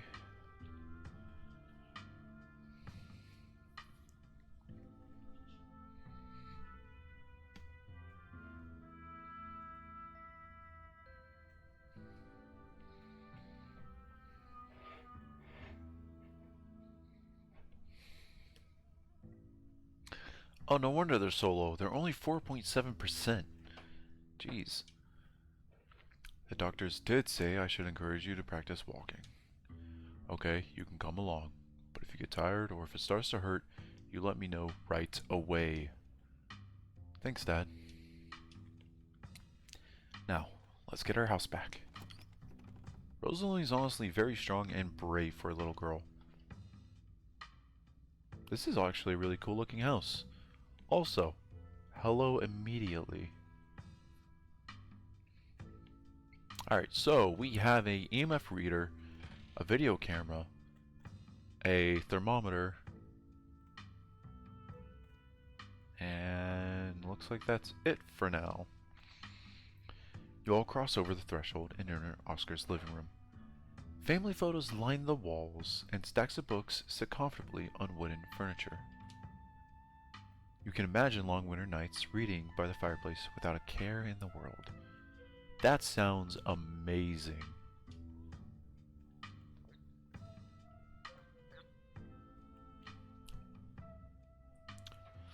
Okay, looks pretty normal for now. I don't remember the picture being on the floor, but that could be non-supernatural.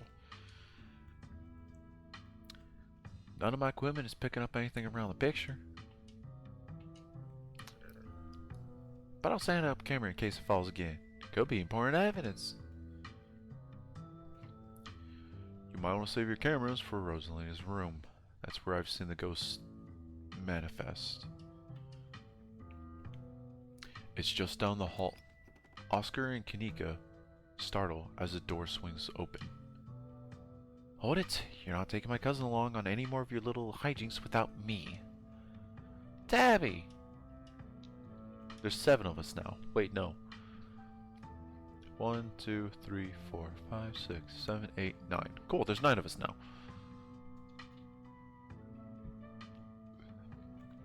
I can't believe you had the audacity to give me the slip earlier today, Magic. After I explicitly asked you not to. At least you did the courtesy of letting me know exactly where you'd be tonight, so I didn't have to waste time looking for you. Great. She made it. Wow, Magic, you really brought the whole gang together today. I have every right to be here, Kanika. My family built this place, you know. Yeah, I know. We all know. Magic, what made you think inviting her was a good idea?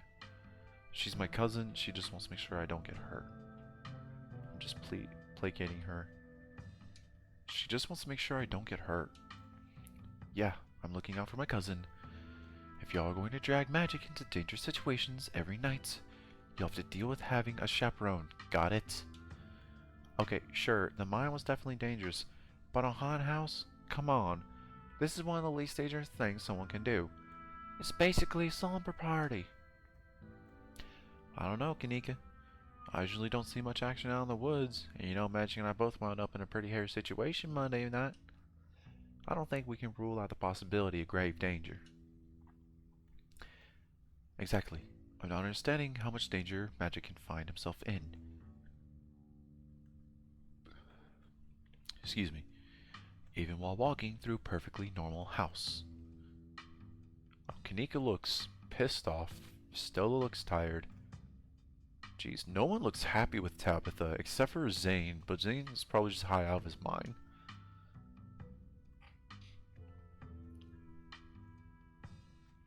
Sounds like we're in for an interesting night.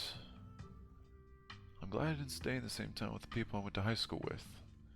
No wonder small towns have so much drama. I wonder if the ghost will even show with this many people around. Oh dear, can someone please warm there back up? My joints are creaking in this dreadful chill. Wait, is it just me, or does it suddenly feel colder? It sure does. I definitely feel that. Same. I've got chills. The temperature gun says it's actually a couple degrees colder. But that's normal. Rooms and hallways are sometimes colder than other parts of the house. What a genuine cold spot. I gotta snap a pic for posterity.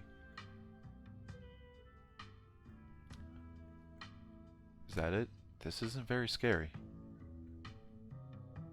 Mostly manifesting in your room. Shouldn't you have seen it? I feel a presence. I hate that from Ghost Hunter lines. I feel a presence in the room with us right here at this very moment. Alright, gang, I think we're covering more ground. If spit up and search for. Okay, definitely gonna choose that one. We're starting time here. Oscar said the ghost is in room.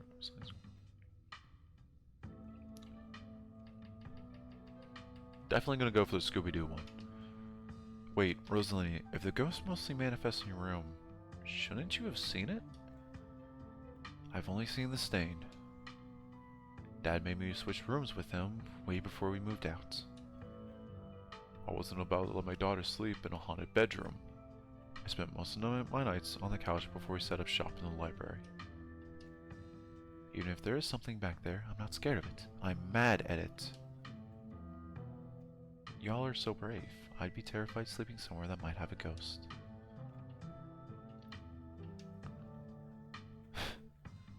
Okay, most people seem kinda happy.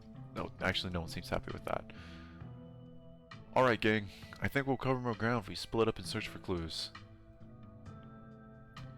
Oh, if that's the case, then I call dibs on magic. In your dreams, Stella, magic is sticking with me. We'll search the least dangerous room, like a bathroom or a closet. No, absolutely not. I think we all know that would go. Ghost or no, splitting up is always a recipe for disaster. Yeah, you're probably right. If we discover a ghost here, we should all discover it together. That's not exactly the angle I was going for, but okay. Yo, once we find the ghost, how are we gonna get rid of it? Like, how does one bust such a thing? Well, my ghost hunt kit has symbols from every major religion. Assorted holy books, a bunch of salt, and some jars for ectoplasm. And if worse comes to worse, we can always use a Ouija board to politely ask it to leave. Jesus Christ, the Ouija board has such strict rules. If you do not do it correctly, it is just in your house now. It's just there. A lot of times it'll attach itself to you. It's not fucking worth it. Aren't Ouija boards super cursed? Are you sure that wouldn't make it mad or invite a demon into the house or something? Ouija boards are toys. The only power they have is scaring kids at slumber parties. That sounds like fun to me. We might as well try it, right? What's the worst that could happen? We can make the ghost mad and give us more evidence? Sounds like a win-win. I think I'd rather not take the chance. One ghost is enough to deal with. I don't much like the thought of opening a door for something worse. Wow, you've never been this superstitious, Dad. This ghost really has you freaked out. Okay. Oscar takes a deep breath before continuing. Let's head to Rosalina's room. Follow me.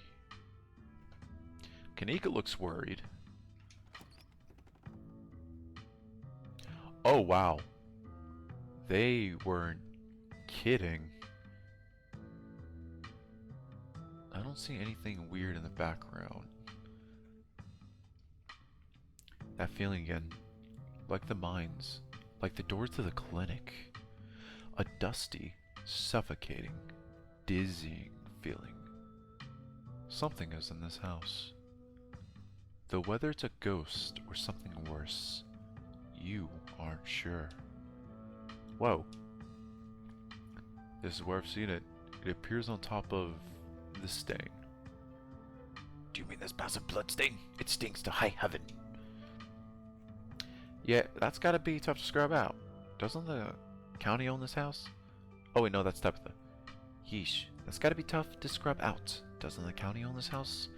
Do you know about the damaged carpet? Have you seen your house? I don't see how that's relevant. Weird. I'm not getting anything. Weird. I'm not getting anything. It's not even cold. It's the same temperature as the living room. Nothing on the EMF either. The equipment is wrong. The stain is definitely paranormal. I've scrubbed it out too many times to count, and it just keeps coming back. It's just a stain, Dad. Can we just cover it back up? I don't mind sleeping in here.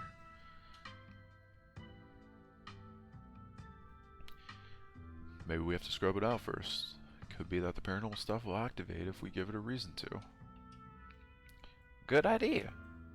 I've never heard of bleach activated ghosts before. Oh, Tabitha. I've never heard of bleach activated ghosts before. You don't use bleach to clean a carpet, Tabitha. Whatever. How was I supposed to know that? Not everybody gets to learn how to clean things.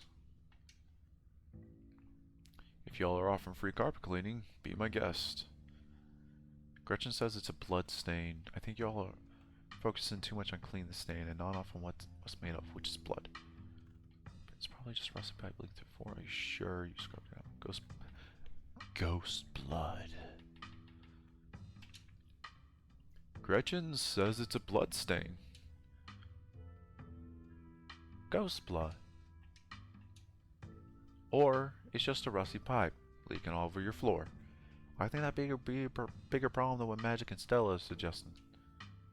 I don't know. Ghost blood sounds pretty intense. Have y'all tried ripping up the carpet to see what's causing the stain? The government owns the house. There's no way I'm leaving a big red stain in their carpet. I made sure it was pristine every morning. Besides, I also kind of assumed it was ghost blood, which it is.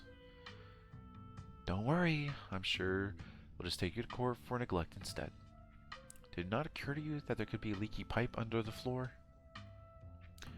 Well, what if there's something written under there? Only one way to be sure. Stella excitedly starts tugging at the corners of the carpet. Are we digging? Let me help. This is my area of expertise, after all. Oh, dear. You're doing the government a favor, really. We'll cover for you. You don't have to sweat it.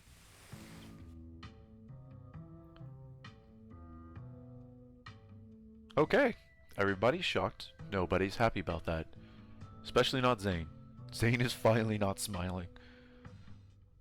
Stella pulls back the carpet, revealing a hatch. The floor around it stained in reddish brown.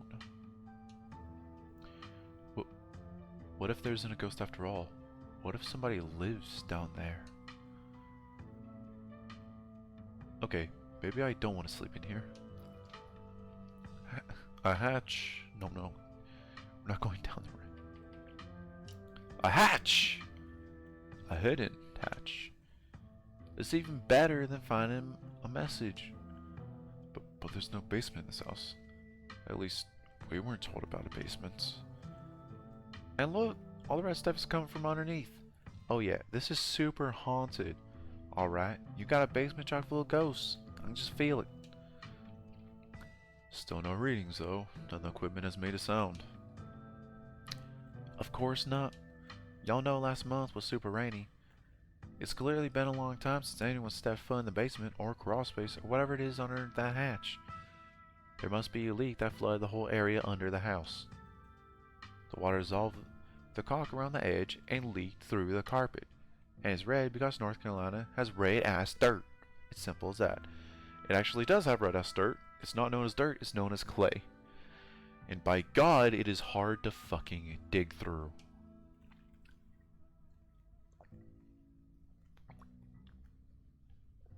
Ah, cheers, mate. It's not mud. It's blood. Human blood. I tested it. I don't know how to do two voices at once. So congratulations, y'all get to imagine that one. It can't be blood, right? Kanika's right. You've got a muddy floor. And that's why it's so cold in here, too. This is why dirt out in the house. Congratulations, we solved your ghost problem. No way. There's an old hatch in the floor that someone tried to seal up. We're not leaving until we know what's down there. I'm with Stella. This is my room, and I need to know what's down there.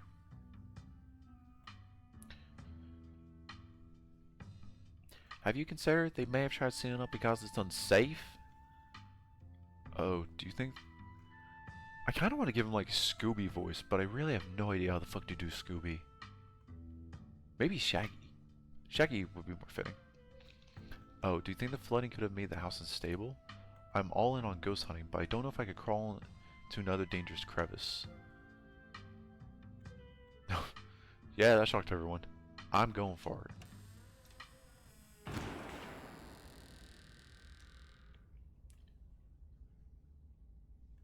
You come into Oscar's living room. You can't tell what time it is, and your friends are nowhere in sight. The building feels colder, and there's something about the air that feels wrong. It's stale.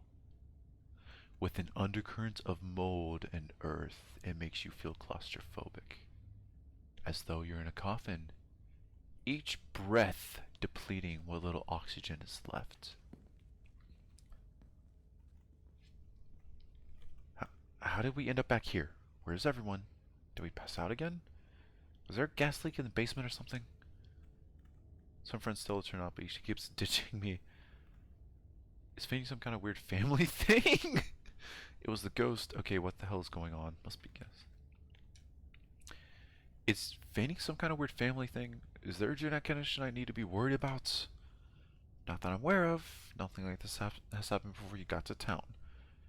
Who knows what sort of nastiness was festering in that basement? Your cousin marches to the front door and opens it. What? Why does it look like Oscar's house is in front of us? Didn't we just leave? I must just be misremembering things. Let's go. No, you're right. There shouldn't be a door there. What if that was passed down and gossip? No, you're right. There shouldn't be a door there.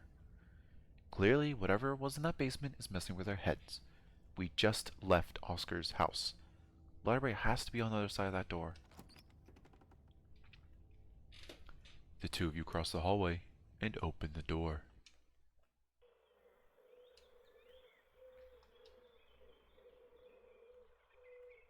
We shouldn't have come in here. Something isn't right. It feels like a late summer afternoon. The air is warm and wet, and the scent of flowers drifts on the breeze. This, type of the police, I'm not only seeing that scratchy shout in the distance. The creature behind the thorns, that's one of the bad omens still. I found in the woods. Let's call the cops. Did we die or remain silent?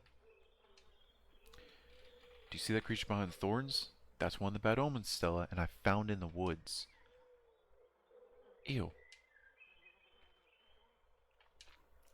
Tabitha, please tell me I'm not the only one seeing that scratchy shadow in the distance. You're not? What the hell is that thing? Am I having a stroke? Are you having a stroke? Are we both having the same stroke at the same time?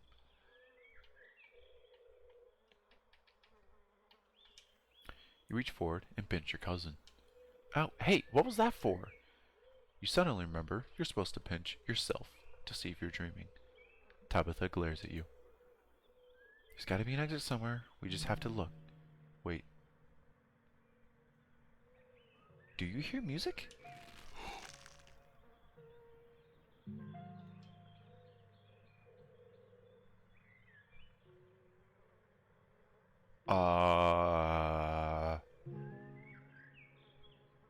Why is that so unsettling?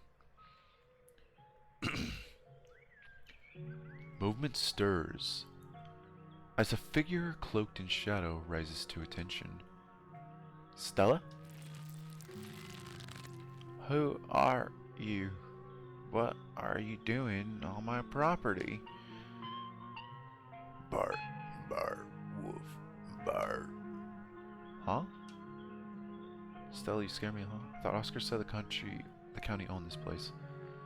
Sounds usually right. I thought Oscar said the county owned this place. Yeah, Stella, it's us. Quit being weird. Did you say Eddie? No one's called me that in a long time. It's Edwarden now. I'm not a child anymore. Edwarden? Eddie? You've got to be kidding me. You don't look so good right now. No, you're Stella. Something is going wrong.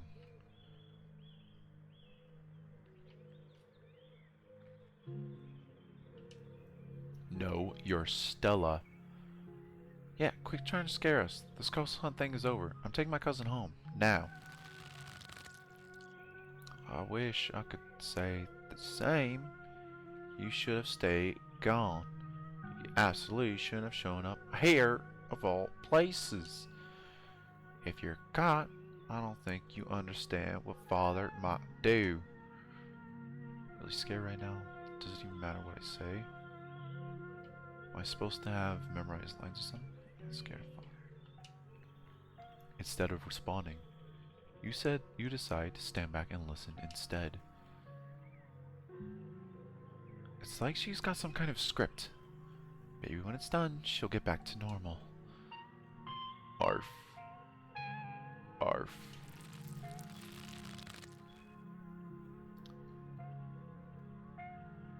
I can't. It's not easy for me. My brothers were sent to Normandy, and now I'm the only Scarlet left besides Father. I have responsibilities, Charlie. Who is Charlie? Shut up! Shut up! Yeah, she's clearly possessed. How do we snap her out of this? Stealth the ghost. Have I been talking to a ghost this whole time? Edward and Scarlet.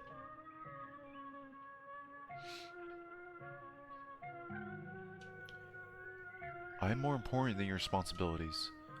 I should try to find an exit or something. I've had enough. You should just get out of town while you still can. Whatever you came back for is not worth it.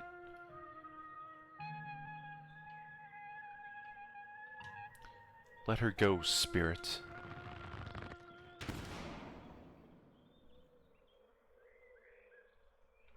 She's gone, along with a shadow in the corner of the room. Come on, we must have taken the wrong door out of the annex. We can get out of here before anything else happens. We have to go to Stella. I don't think we're in the woods. Back into that house. Do you need to hold my hand? Are you scared? Hold my hand, Tabby. I'm scared. Scared. Let's get down.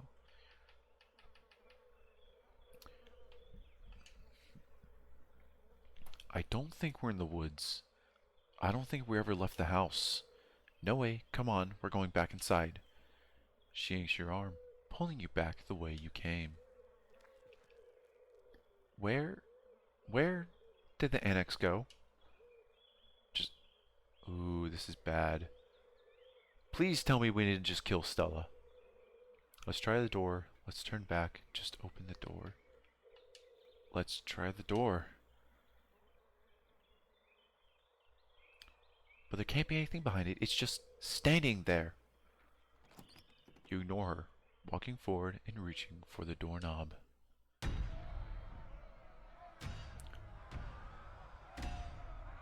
Oh shit, this was the wrong one. There's a ditchling in the corner. Ditchling, ditchling. Those are ghosts of the miners. Bells ring as a cacophony rages outside. The door in front of you pulsates as figures unseen bang against it. The shaded figure from the garden sits in the corner, ever so slightly more defined. Are you kidding me? This is messed up. We need help. God, please let this call go through. Tabitha anxiously taps her foot as she waits for her phone to connect. Hey, it's... What? No, it's Tabitha. Didn't you see the caller ID? Stop interrupting me. Can't you hear what I'm... Your cousin is cut off. by the dial tone of a disconnected call. Great, she couldn't hear a word I said. Looks like we're on our own. Junior, pack your things. Quickly, hurry. Jesus! Rosalina, you scared the shit out of me.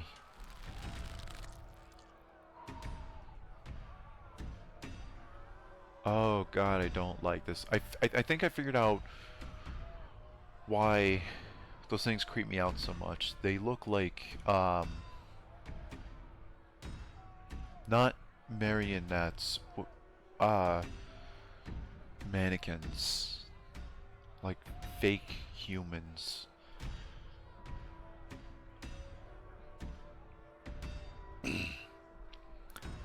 Maybe you should run him out on a rail too. Make an example of the whole family. Should stay in the library. I can't believe we're gonna have to rescue you again. What, are there multiple ghosts? Charlie, not Junior, do you think it hurts them? Here we go again.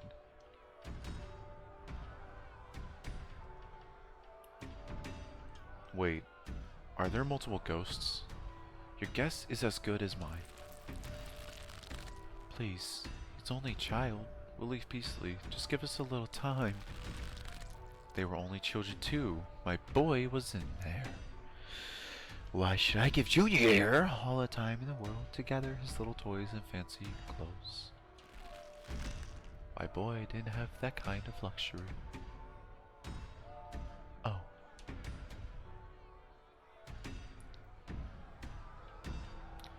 So things horrible. I hate it here. What are we talking about? Is this? The ghost is showing us his memories, isn't it? It's trying to communicate with us. If she weren't possessed, Stella would love this so much.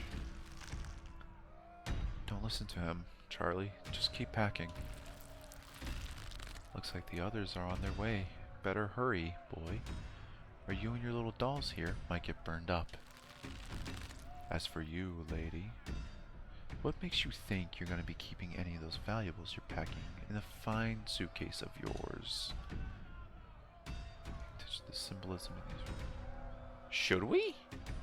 There's a bloody pickaxe from what I remember. There was a doll with pins inside of it. There's angry miners on the outside. Maybe Booksmart was a good idea. This looks like I can't imagine what I'm out of your home like this. Make the bad man go away. What if we did play along? Would we die? I wonder if we should be paying attention to the symbolism in these rooms. That bleeding lamp portion on the wall might be a good place to start.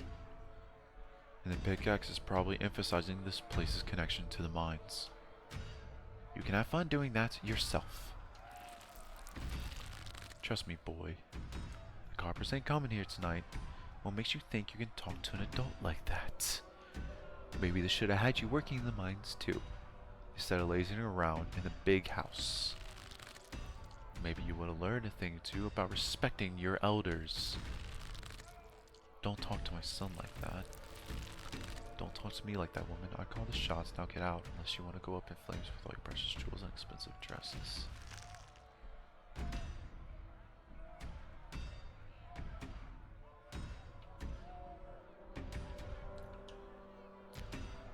I think there's more of the ghost than just the mine collapse. We're still missing a lot of story here. What more could there possibly be? We get it, Ghost. You have trauma, but I've got some news for you. We all have trauma. And most of us don't use that as an excuse to trap people in some sort of psychedelic funhouse. It's okay, Charlie. You can make new ones. Even better than these. It's good for them. Shouldn't be playing with dolls anyway. Now you're gonna have to earn your keep just like the rest of us, boy. No more inheritance for you.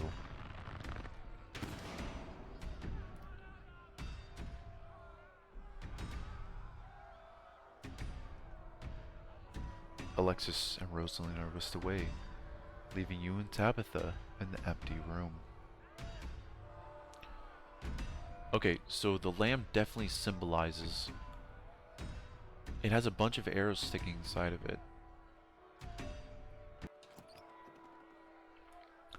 As they depart, the front door stops pounding and opens into a beckoning white void. We're in hell. We both died and we're in hell. Supposed to be Charlie? Is Charlie the ghost? Who did you call on the phone earlier? So many ditchlings here. Are we supposed to be Charlie? Is Charlie the ghost? Your guess is as good as mine. The ghost is gone. There's so many ditchlings here. Yeah, there are. Those things are horrible. She knew about ditchlings! No wonder you're such a mess when you came back on Monday. Okay, let's put our heads together. What do we know? We know that we can't leave, and we know we are not possessed. At least as far as we can tell, and whatever we saw in this room at least happened right after the Shaw mine collapsed in 1918. I think the only option on the table for us right now is to keep doing what it wants us to do. Maybe it'll stop at some point, or maybe we'll figure out a way to escape.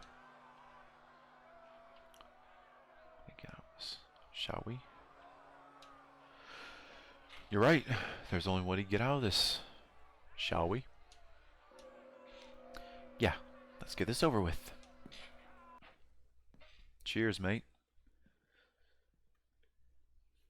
You and Tabitha walk up to where the pounding door used to stand and step into the void.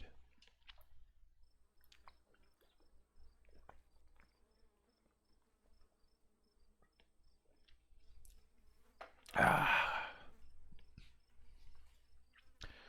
Hey, there he is. He's over there in the corner. A little bit more condensed now. Photorealistic flies, ditchlings all over the place, starry night sky, and that ram has showed up in every room. You're outside, and it's night. A false moon looming massive in the painted sky. The night feels thick and warm, the insects lively, their calls unnaturally tiny. Everything feels warped and wrong, like you're listening to a record fished from the bottom of a pond. What magic words do I have to say to you to let us go? I'm sorry, okay? Whatever my family did to piss you off so much, I'm sorry. Oh, okay.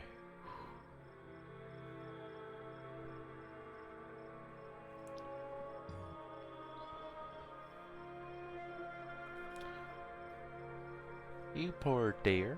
I've been keeping track of you, scuttling around town like a tomcat. You've fallen hard for Miss Edwarding, haven't you? These things are out of order. This one must be after the garden and after the collapse. Does the shadow keep getting closer? So I'm gonna get off the ride now. Okay, fine, I'll play. Scatter.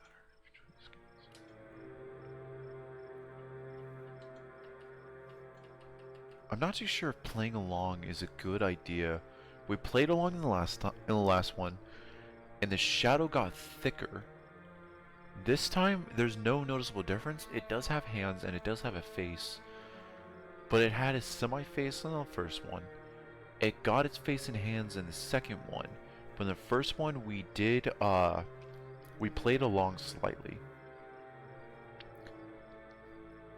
I don't think we should play along. Whatever that fucking shadow is. Yeah, okay. Okay, these things are out of order. This one must be after the garden and after the collapse. That's exactly what I was thinking. This has to be after you met back up with Edwardine. Wait, what am I doing? I refuse to get invested in figuring out this weird little puzzle. There's no need to be embarrassed. Your secret is safe with me. You know, I never did approve of what the Scarlets did to your family, and what it did to the two of you young'uns. Childhood sweethearts, Just think how lovely it will be. You could just be happy together. That's what you want, isn't it? Okay, so yeah, Edwardine and Charlie obviously were a thing together. Fuck. Who's this supposed to be? That's all I want. What should I do? Do you have any ideas? Listen to the Okay. The first one we played along and we did listen to. I think we obviously know that Edwardine and Charlie might not have been a thing, but Charlie was definitely into Edwardine. Let's listen. You quietly let the figure continue. I'm sure by now you realize the young lady doesn't plan on leaving with you. But it's not for lack of desire, as well, you know. It's Enoch. Even if you dragged her over town limits, his hold over her will make sure neither of you are ever happy again. Just think what happened to your poor mother and father. Do you want that to be the two of you? Know about Enoch, Tabitha. The secret just doesn't wind up working out to her parents.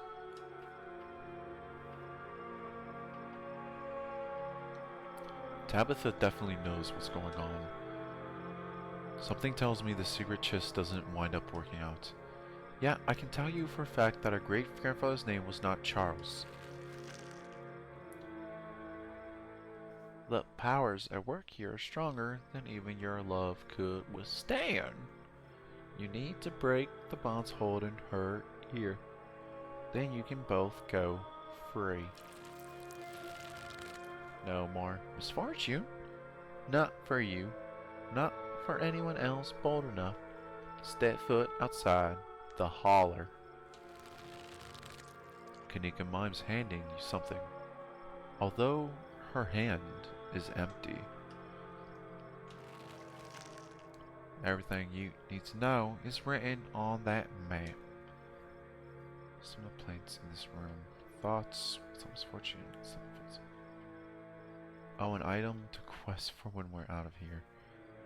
This requiring a map sounds like a quest. There's two of them saying quest, but we did say we're going to choose Booksmart if we have it. I can identify some of the plants in the room. There's Jimson weed, monkshood, and what's either Queen Anne's lace or poisoned hemlock. Some pretty exotic stuff. And if I'm not mistaken, heavily associated with witches. Could explain the moon as well. Okay, so they're evil plants. How helpful. And the moon could mean anything. It probably just means that's nighttime. That's where you'll find them. You need her there. Then read what I've written down.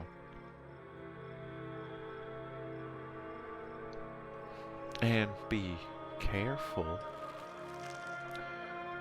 Good luck to the both of you.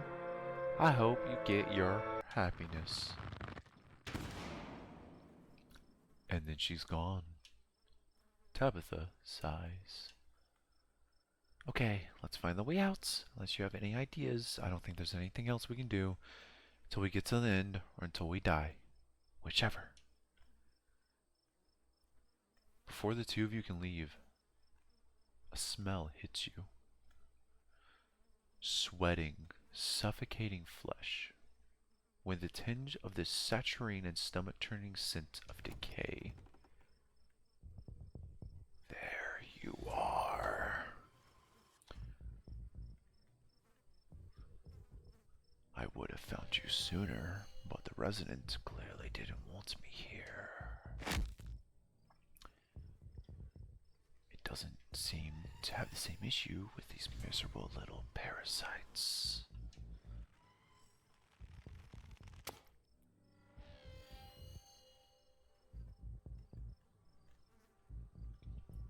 Oh. Oh no. Bottom feeders always manage to slip through the cracks, don't they?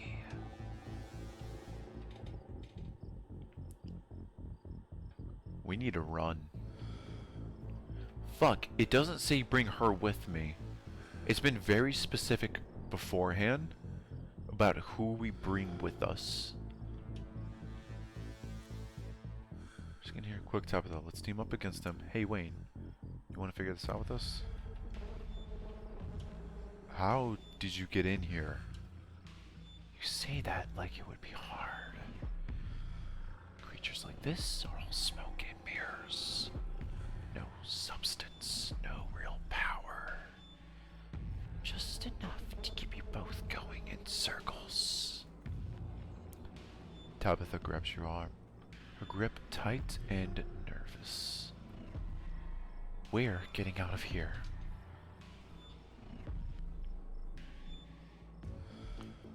What an unfortunate situation you've been dragged into, Magic. Why can't you do as I ask and stay out of trouble? But that girl won't let you, will she? Stella. Is that her name?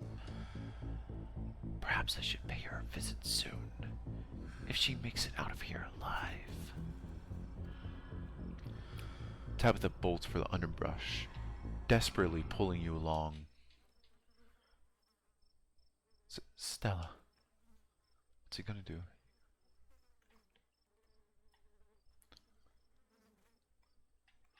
Okay, I'm not gonna lie.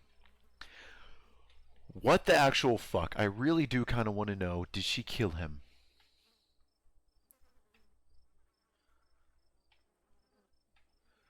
Fuck, my curiosity's piqued, but at the same time, I want to know if Tabitha's okay. Hey, are you okay? That couldn't have been easy for you to see. Why wouldn't I be? Let's just keep going.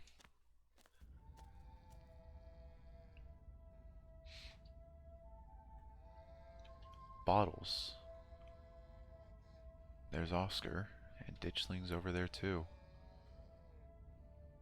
It hasn't gained more mass. Okay, so we did listen this time. We didn't play long, and it hasn't gained more mass. So if we play long, it gains more mass. I don't think we want it to gain mass. The two of you step out of the brush and into a long corridor lined with bottles and rails. A figure rises to attention, blocking your way. I'm afraid he doesn't have long. If there's anything you need to say to him, I'd say it now.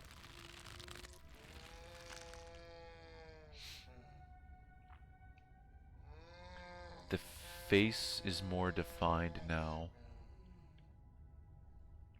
As Zane is swept away, the room pulls itself to you, and you find yourself looming over a deathbed. Oscar lies in its center, looking pitifully small. I'm sorry, boy. Sorry I let my troubles drive your mama away. And sorry those troubles mean I'm leaving you all alone now. Bottles and rails, so this is the dad, played by Dad. Okay, we really don't want to do these two. Bottles and rails, there's liquor everywhere, and after the collapse, Senior was run out of town on a rail. Hence, all of the rails. The goat portrait back there is what the Luna went. Ooh, blah blah blah blah blah. You know, fuck it. I know what'll fix my speech problem. Cheers, mate.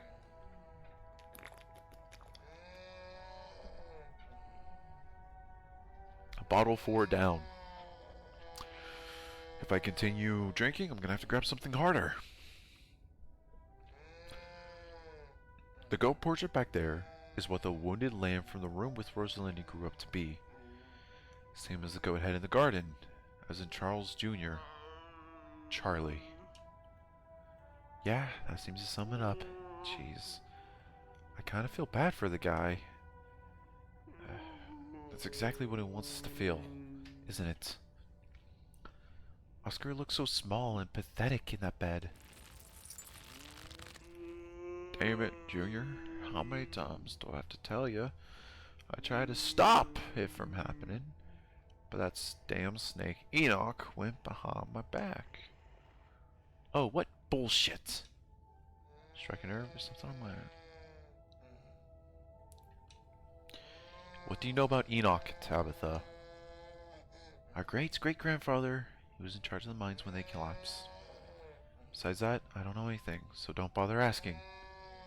She's not telling us. That might lead to our death. That might lead to somebody's death. Fuck. You're right. I've been using that excuse for too many years. At a certain point, a man has to accept when he's dug his own grave.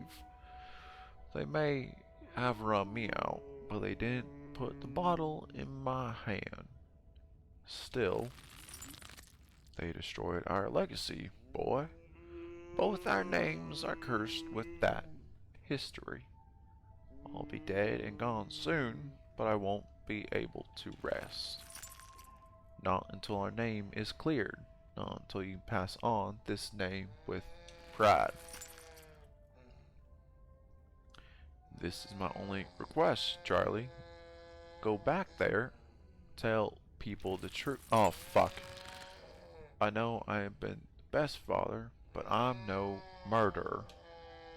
So I guess this request didn't really pan out.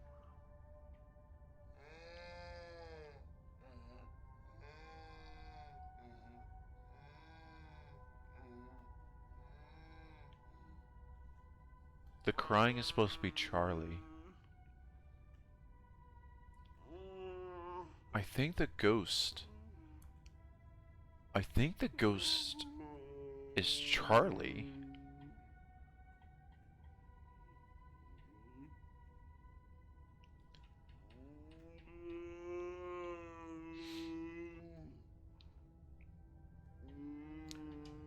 Okay, so wait, this is after the scene with Rosalina and before the scene with Stella. That sounds about right. Then the scene with Kanika. Wonder how many more of these there are going to be. How many people did we bring with us? Damn it, boy. I may not have till the morning. Promise me. Promise! You'll go back and at the very least show that Enoch bastard what for.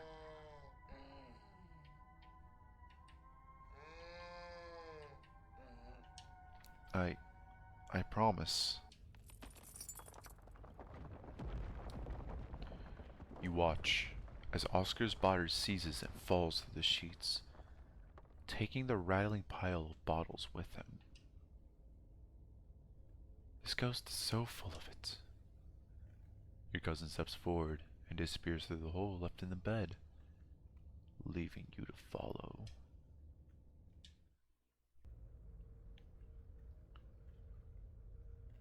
I think I might have chose wrong.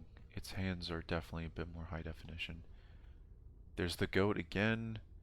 This time it's a castle.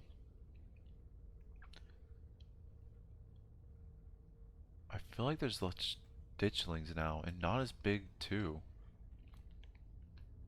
You find yourself pressed uncomfortably against the trellis. A small castle sits off to one side of the wall, and the bars of the prison loom over both all of it and all of you.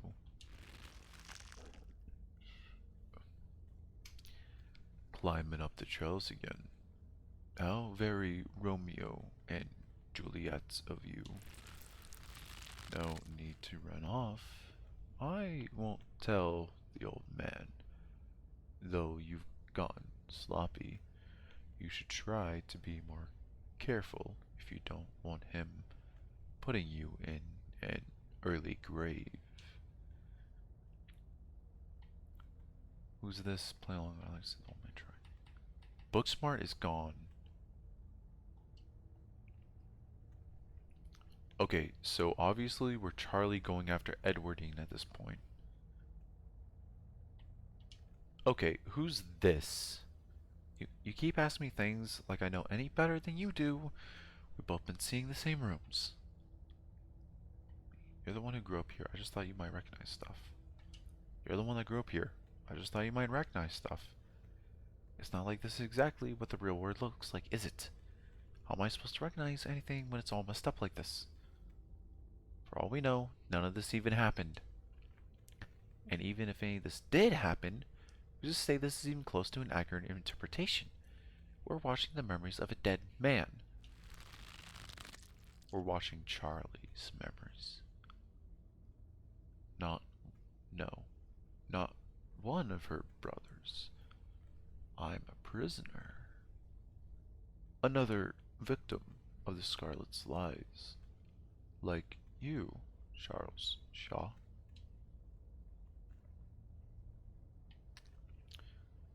What's up in some sort of rich people dungeon? Is this what's in the Forbidden Wing?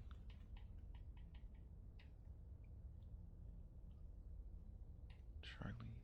I do hate the Scarlet except for my lovely Edwardine, please.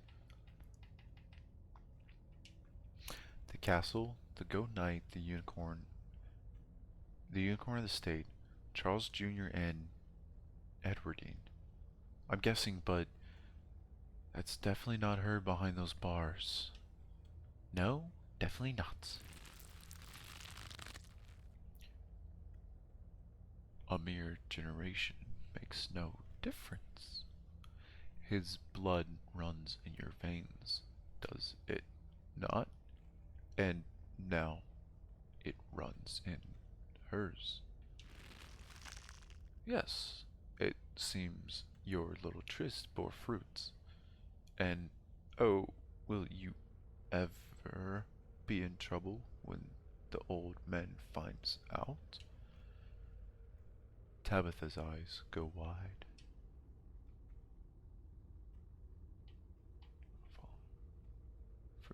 Excuse me, that's private. Wait, I'm going to be daddy?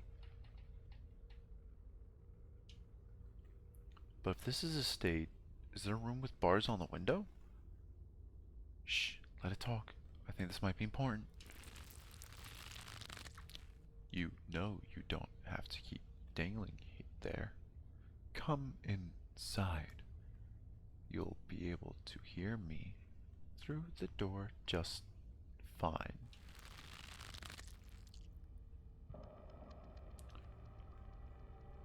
Oh, it's a lot more high res. Just the hands in the face.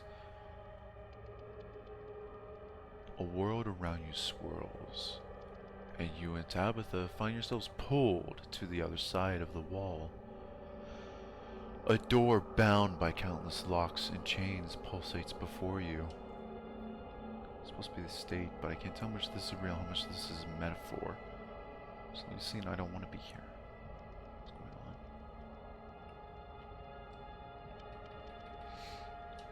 Okay, this is definitely supposed to be the state, but I can't tell how much of this is real and how much of this is metaphor. We did see this door actually in the recap for episode 2. Stop talking, we might miss something. That's not what I invited you in for. I couldn't escape even with your help. I merely wanted to offer a warning. Leave town now. What to do? You heard it. I better leave town. There's 2 I wish I could. We don't want to play long because that definitely increased it. I wish I could. You can't take her with you. It's not possible. You can always stay and die, but if I were you, I would use my healthy legs and run as far away from Scarlet Hollow as possible. I hear the beaches are nice. Why don't you take a permanent vacation there? That's the right idea. I'm guessing he doesn't do that. I'd kill to go to the beach right now, remain silent. I'm guessing he doesn't do that. Yeah, in which case, the child guy has no one to blame but himself. Hear that, ghost? You had every warning, you could have just left. Ah, you've been talking to the witch, then. How very interesting.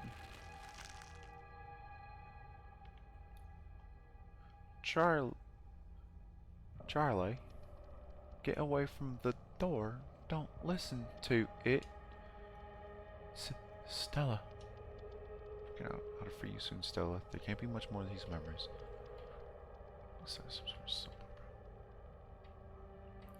There's now 3 different play longs. Play longs is definitely not the good ending. I promise we figure out how to free you soon, Stella. There can't be much more of these memories. I hope we do.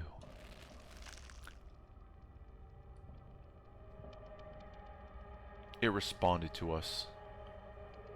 How does it know that? This is too much. I just want to go home. Do you feel sick? I feel sick. Pretty sick the whole time we've been in here. That room. What's the deal with that room? Charlie, do you know where the state we're supposed to be right now?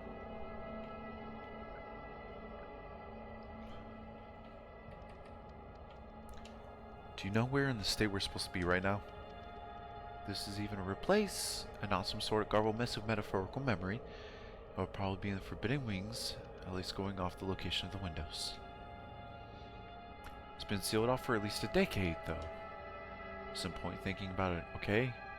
Don't want you to get any ideas and sneaking around and falling to your death through the hole in the floor. Come on, the quicker we get through this, the quicker we get out of this ghost place, hopefully. You and Tabitha walk after Stella and into the darkness.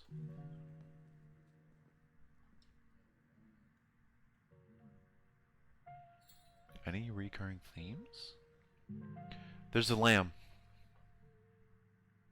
It is most definitely Charlie. You and your cousin find yourselves crouched under a large table. Stella stares through you as an indecipherable murmurs and shuffling feet echo from the ends of the table. I don't know how, but this feels so much worse than the last room. Yeah. They're so lovely. Are you sure I can keep one? You must have worked very hard on them. Neither of them ever left the shadow of their parents, did they? I guess not. I don't think either Charlie or Eddie really got what they wanted out of life. It just doesn't justify what this ghost is doing, though. I'll try to keep it away from my brothers so they don't smash it. Though I wish I could make it move like you can. And you can even do the voices. You know, you could probably make real money if you put on a show for people. This Stella's out trying to monetize hobbies. These one dolls are mere stepping stone for real deal people. We can both avoid the war with this. If we're nearing the end of things, do we have a plan yet? If you're asking that question, then the answer is no. I'm going to say what happens once the show is over. A traveling show? And you'd want me there too? Oh, could we go to towns along the beach? I've heard the Outer Banks are the most beautiful place in the world. Back time, I was just going to tell them what we know. Fuck!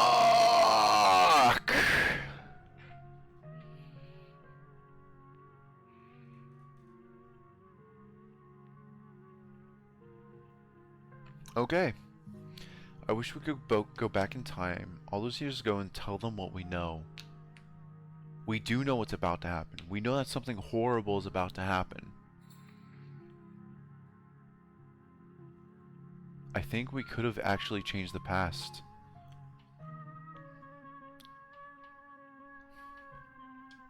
I wish we could have gone back in time all those years ago and tell them what we know.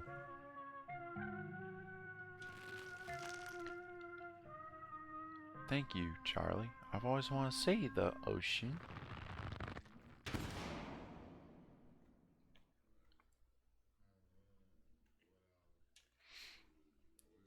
There, are you done now, Charlie? Can we leave?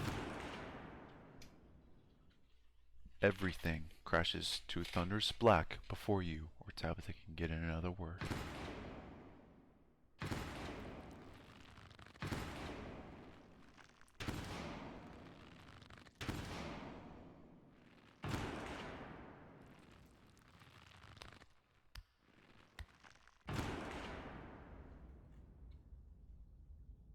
A single spotlight remains, illuminating a trapdoor in the center of the stage. You feel drawn to it. We're the final performers, aren't we? We're the final performers, aren't we? We must be. Which one of us is going to open the door? Are you scared? I'm scared. Why are you asking that? Are you scared? Of course not. It creaks open, all on its own. Oh god, this is so much worse than opening it ourselves. You and Tabitha are shoved from behind and tumble through the hatch. Oh fuck. It took some digging, but it's there. The map was right. That means there's hope, Eddie. Whatever it is that Enoch did, we can undo it. We can be happy to get...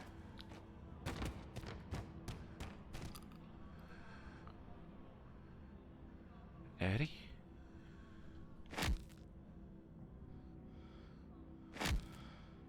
The ghost was Charlie.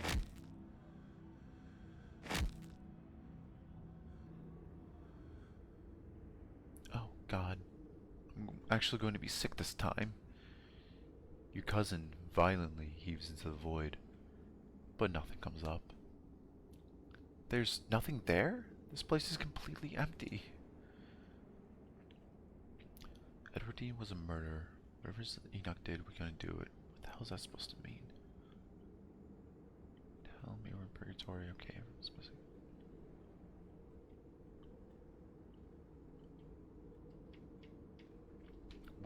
We are definitely related to Charlie.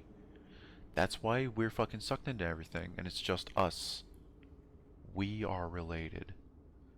So 110%, this one's been answered. We know for a fact we're related to Charlie. Everyone's missing, and we're spinning an infinite void. We do not start walking. There's obviously some kind of puzzle to this. It's either weights or something. We already cleared it up. We're definitely not dead, especially since Wayne showed up. Who is Edward Dean in relation to us?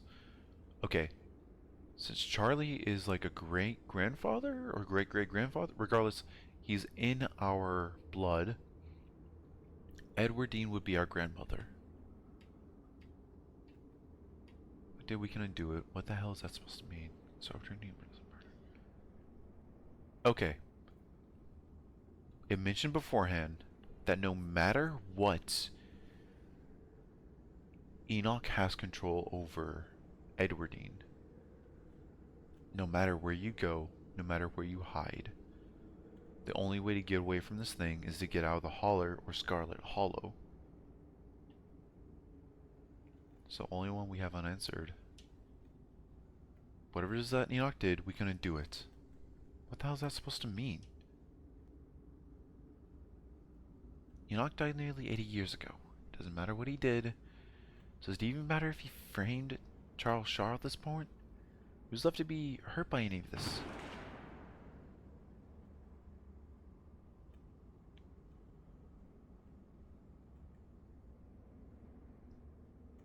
I don't like that.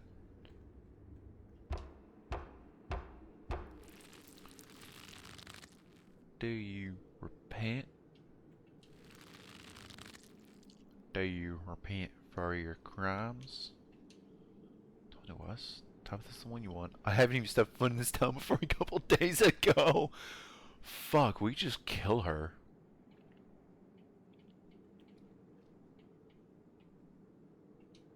I'm sorry you died.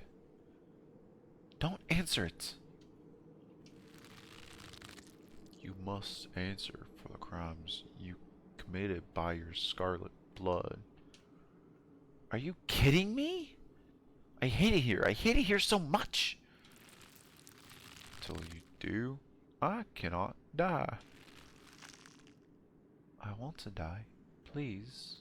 I have been alone in the dark for so long. All I ask is for some of your years to pay for the years that were taken from me. What? What are you saying? My life was stolen from me. I want some of yours. It's only fair. No, no, it's absolutely not fair. You've got to be kidding me. Neither of us has anything to do with what happened to you. The sins of the father are to be laid upon the children.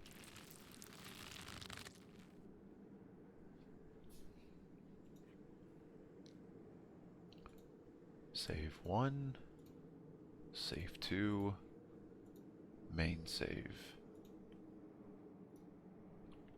Bullshit! You're on trial here, aren't you? Advocate for yourself. As if we refuse. Putting us to trial, you need to give us a chance to present our case. If you're putting us on trial, you need to give us a chance to present our case. Yeah, we have rights, you know. I take it you have a plan then? Your pleas met with silence. But silence isn't judgment. Keep talking. For all your focus on the collapse and your death, have you forgotten about Eddie's pregnancy? We're not just Scarlets, we might be Shaws. Side of things, do you want revenge or do you want justice? You don't need anything from us to move on. Whether you realize it or not, nobody's keeping you here but you. We can't give you closure. So we're rife with overblown metaphor and exaggeration. Let's judge models if you're no longer anchored in reality. The risk and show sustaining us. Fall be passed on to us. Charles Shaw's sins passed on to you. Okay, so that's definitely not going to go anywhere. We're definitely Scarlets. Do you want revenge or do you want justice? You don't need anything from us to move on. You don't need anything from us to move on. Whether you realize it or not, nobody's keeping you here but you. This was wrong. We are trying to give a closure, actually. Oh, I fucked up. More silence. Keep going. God damn it. This is where... Okay, it said earlier that an explorer can either be good or bad for you. Fuck. Why should the sins of forefathers be passed on to us? Were Charles Shaw's sins passed on to you? Totally repeatedly. Why should the sins of the forefathers be passed on to onto us? Were Charles Shaw's sins passed on to you? In life, did you want to punish Edward Dean and Enoch? Or did you want to move on to build a brighter future together? Ooh. That was the wrong answer. That or either I have 3.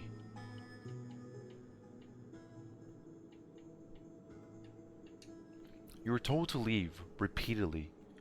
You knew the risks and chose to stay anyways. That's right, whatever happened to you was your fault. You should have listened when you had the chance. Not helpful, Tabitha. The jury box is pulled away as you and Tabitha are brought face to face with the spirits. It's time for your closing arguments. You hate the way your father destroyed your family. Don't become in death what you despise so much in life. You don't need to take anything from us. You've kept yourself as a prisoner here just like you've kept us. And just like you've kept our friends. All you have to do is let go. You're responsible for your own actions instead of blaming others. Are we guilty for the crimes of just being born, or have you lost your way? It's time to go, Charlie. Fuck, okay, this is definitely a good option. At this point, we have a good way to play. I do want to get Tabitha out of here. I want to get me and Tabitha out of here. I don't want my cousin to die just because, fuck it. You hated the way your father destroyed your family. Don't become in death what you despise so much in life. Silence. Tabitha's gone. Oh no. No, no, no, no, no, no, no! And then everything fades to black. Oh, she's not gone! Oh, we selected correct. Oh, fuck, we selected correct. You and Tabitha come into a basement. A mound of packed dirt in front of you. Your friends are nowhere to be seen, though Sibylla remains standing on the stairwell, as if she's been patiently waiting for you to get up. Oh, the spirit is gone, and the two of you are back, and both of you are whole. I have to admit, that is quite an unexpected outcome. Excellent work, Magic. Is it? I feel like I kind of just winged all of that. Main save, yay. I hope you don't mind, but I took advantage of the distraction to free everyone else. They're all outside. Take all the time you need to collect your sales. I'll see you out there. The jury disappeared. That's whenever she took them outside. Sybil knows exactly what the fuck is going on in this town, and she's just not telling us. Tabitha knows a lot more than what she's leading on to. Sybil heads up the stairs, leaving you and Tabitha alone in the basement. Huh, so that actually worked. I've got to stop picking fights with you. Some actual mistakes going on. Next up, that means a lot. We'll see if you feel that way in the morning.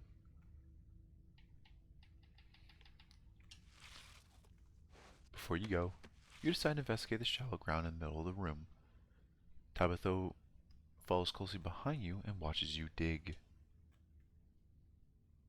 Charlie's mummified remains stare up at you, sad and broken at the bottom of the pit. Just like the one we saw in the mines last night. Just being a map. Map took him. He looks so small. There's another stone carving down there, just like the ones we saw in the mines last night. This must have been where map took him. Your cousin stands in contemplative silence.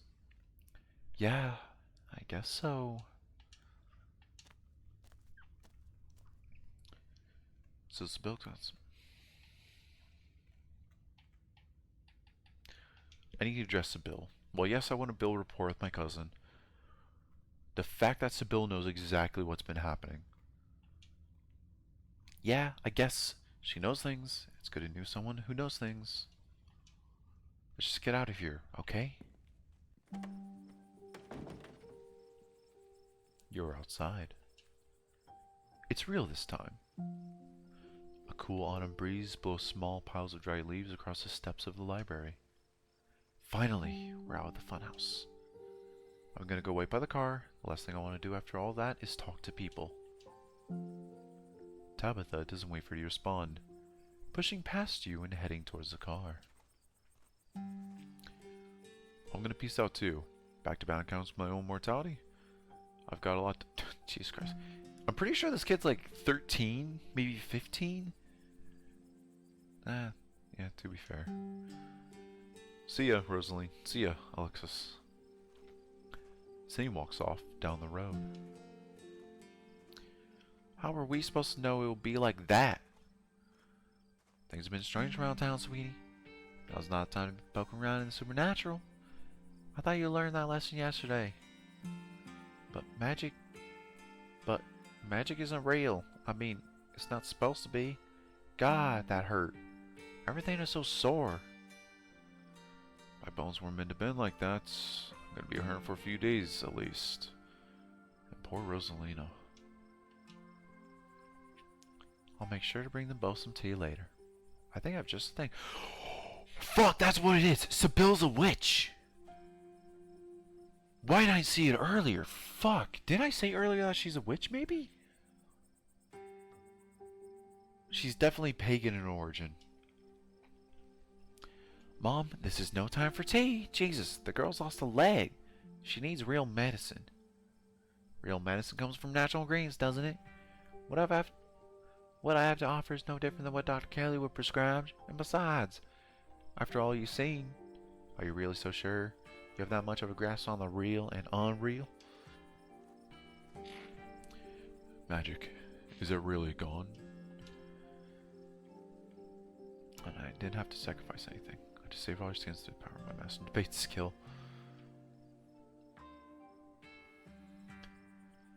It was a bit of a Hail Mary, but yeah, it's gone.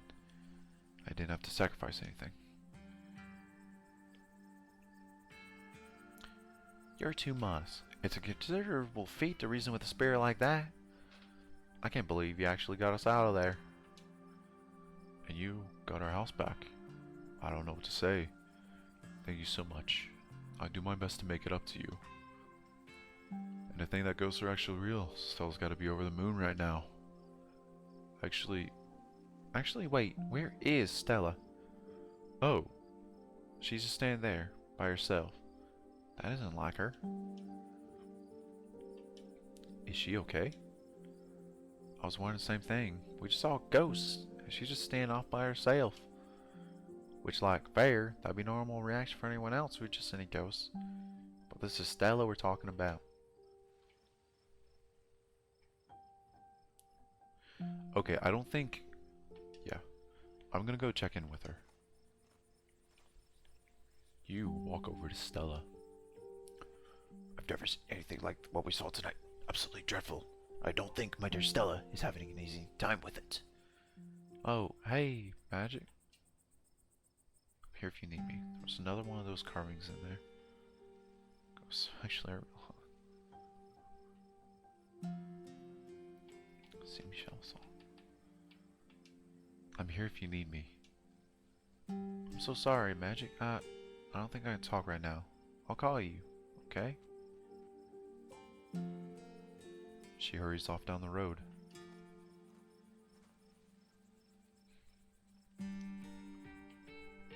She's having a hard time right now. I think she took the brunt of things in there. No wonder she's having a hard time right now. Should we go after her? I think she just needs some time to herself. Stubborn's never been the kind to share her burdens. I doubt that'll change just because somebody goes chasing after her. If anything, it just make her clam up even more. She's a strong girl. She'll be okay. I'm awfully surprised she and Zane are the only ones heading out right now. You've all been through some awful, and each and every one of you needs rest. Especially you, Kanika. We don't want that cold of yours getting any worse.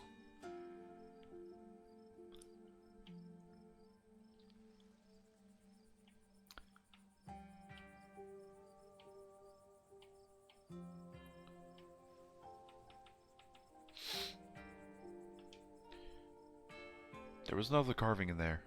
They keep giving me visions. So tied to everything supernatural that's been happening. I wonder if those things are tied to everything supernatural that's been happening. Sibyl's face hasn't changed. Yeah, I wonder. One is a coincidence, but two of them on back-to-back nights? If you and Stella are right, and there's another one in the clinic... I'm sorry, I'm a little lost. You've been finding carvings around town, and they've been giving you visions? This is news to me too. sure everyone here could stand around theorizing about this and all, and that all night long. There'll be plenty of time for that tomorrow. Magic, if you have the time, I'd love to discuss these visions over tea after you've had the time to get some rest. I can't believe I let Rosalina go in there. How could I have been so careless? After everything she went through last day, how could I have let this happen? Could have known what was going to happen, Oscar. None of us could have. Don't blame yourself.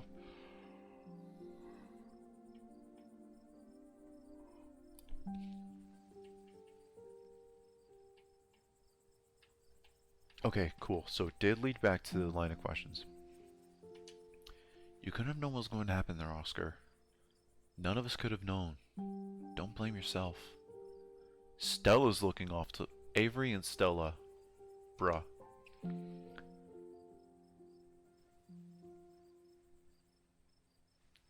Jesus. Dad, what I tell you? Stop blaming yourself. You couldn't have stopped me. We tried. We were just gonna sneak in. Oh, thank God. I'm pretty sure that would have been a lot worse. You didn't put a ghost in our house. This is not on you. Difficult time of this, but the storm has passed and everything's worked out. Things will start getting better from here.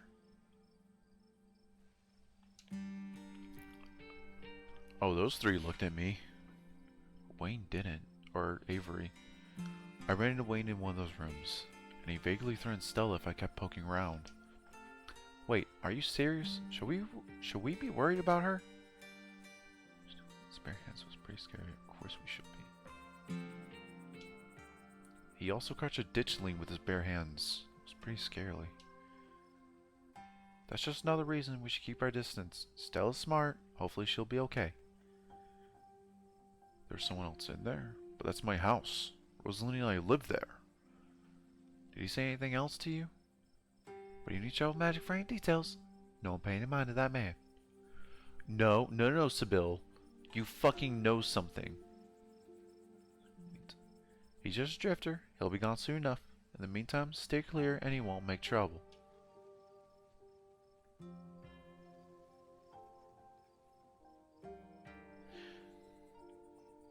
I have some fucking questions for you, Sybil. You know exactly what the hell's going on. Were you all conscious that whole time? Everyone glances at each other, though none of them gave any of their years away. You can see how exhausted they are. How unsettled. Yeah, it was awful. Kind of fun, too, but mostly awful. I'm pretty sure we remember everything. At least up until Sybil showed up and snapped us out of it. What was it like being puppeted? They all glance away. It hurt. Why not make the kids stay behind? I can't believe I let that happen to them. Dad, this might be overwhelming pain and exhaustion talking, but shut up. I love you. You didn't do anything wrong, okay? I had no idea I was going to say until the words were all spilling out.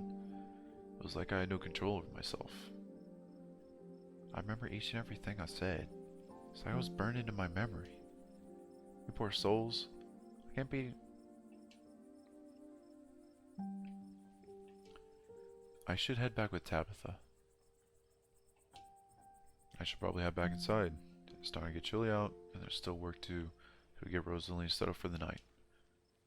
Don't be a stranger. Let us know if you need anything, Oscar. I will. Thank you. All of you. Again. I believe it's time for me to get my daughter home as well. But, Kanika, dear, you haven't been feeling well. You need to get some rest. Okay. I'll see you tomorrow, Magic.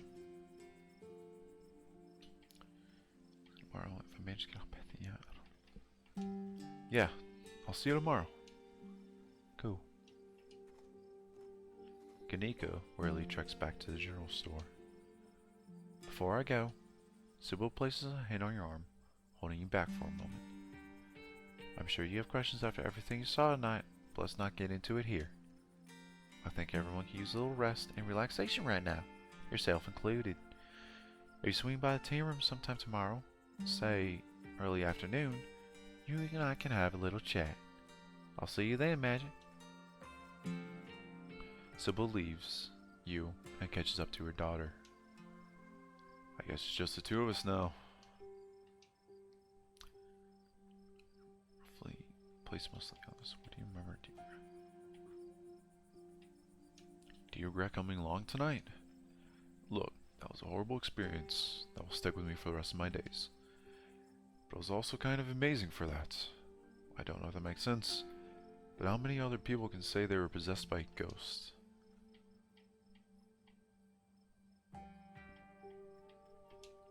I guess you finally got some shared trauma with everyone now. Every chuckles, then grabs at their ribs, wincing. Yeah, guess I do, huh? I know tonight was horrific, but it was also thrilling. And knowing we all went through it together, it makes it easier. They'll be able to commiserate with tomorrow morning when the soreness really starts to set in. Which reminds me, I better get back home. Supposed to have a shift tomorrow morning. I might have to call in sick, but here's hoping a good night's sleep is enough to heal up.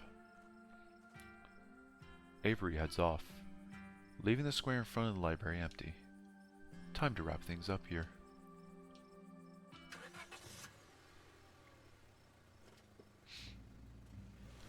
The ride back is quiet, but not tense. Tabitha looks lost in thought as her glazed eyes stare at the window at the winding mountain road.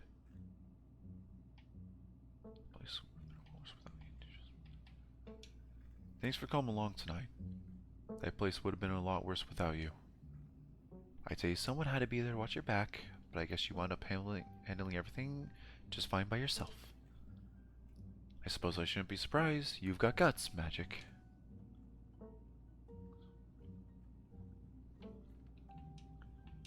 Do you trust me now? More than I trust you an hour ago, at least. You slide back into silence as the car makes its way back to the estate. Justice for my fucking boiled peanuts! You're back inside. After the events of this evening, the howling winds and unsteady creaks of these states almost feel like a warm welcome. Well, we're back. I still can't believe we made it out in one piece. Oh, wait, really talk? Do you think Stella's okay like motion?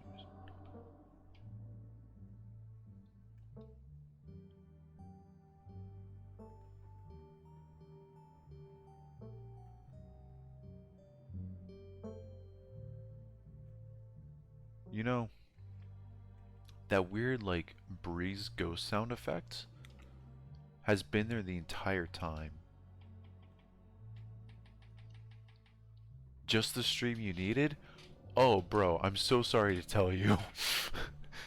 Act 3 is almost done. You missed a decent amount. Okay, no. I want to talk about Wayne. Really talk. How do you know? To cost the bill. Oh, lovely. I mean, honestly, we still have a bit of time left. And honestly, gonna be streaming for a hot decent amount of time longer.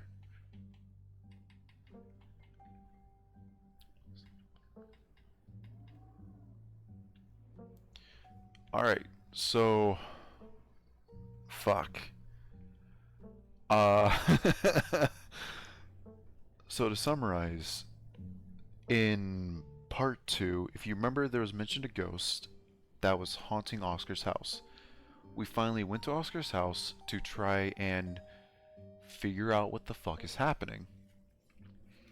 Upon doing that, we found a blood stain in Rosalina's room, opened up the hatch, and me and Tabitha specifically, just like in the mines, fell seized and are the only ones that were not possessed.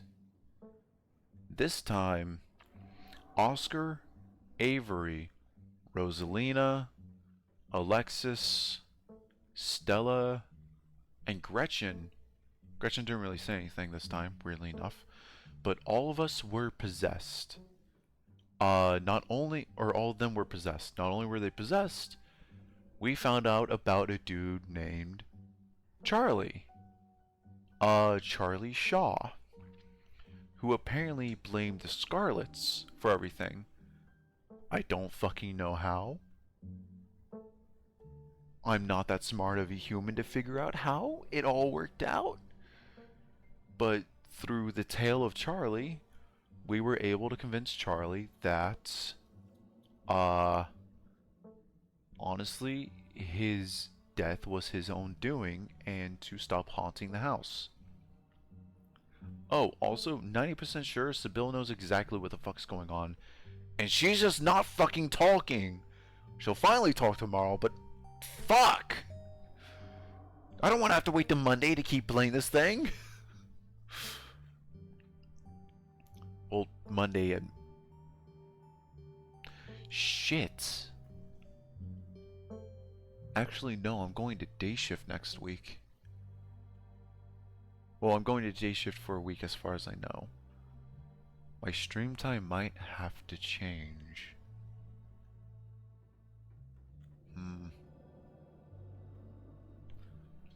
Well, we're back. I still can't believe we all made it out in one piece. I want to talk about Wayne. Really, talk. Here we go. Kill him. Why is he following me? Why is he all gross? Do you think he's actually going to hurt Stella? No, he's a creep, but I don't think he has it in him to hurt her. I don't know if you noticed, but Stella's irritatingly resourceful. She'll be fine.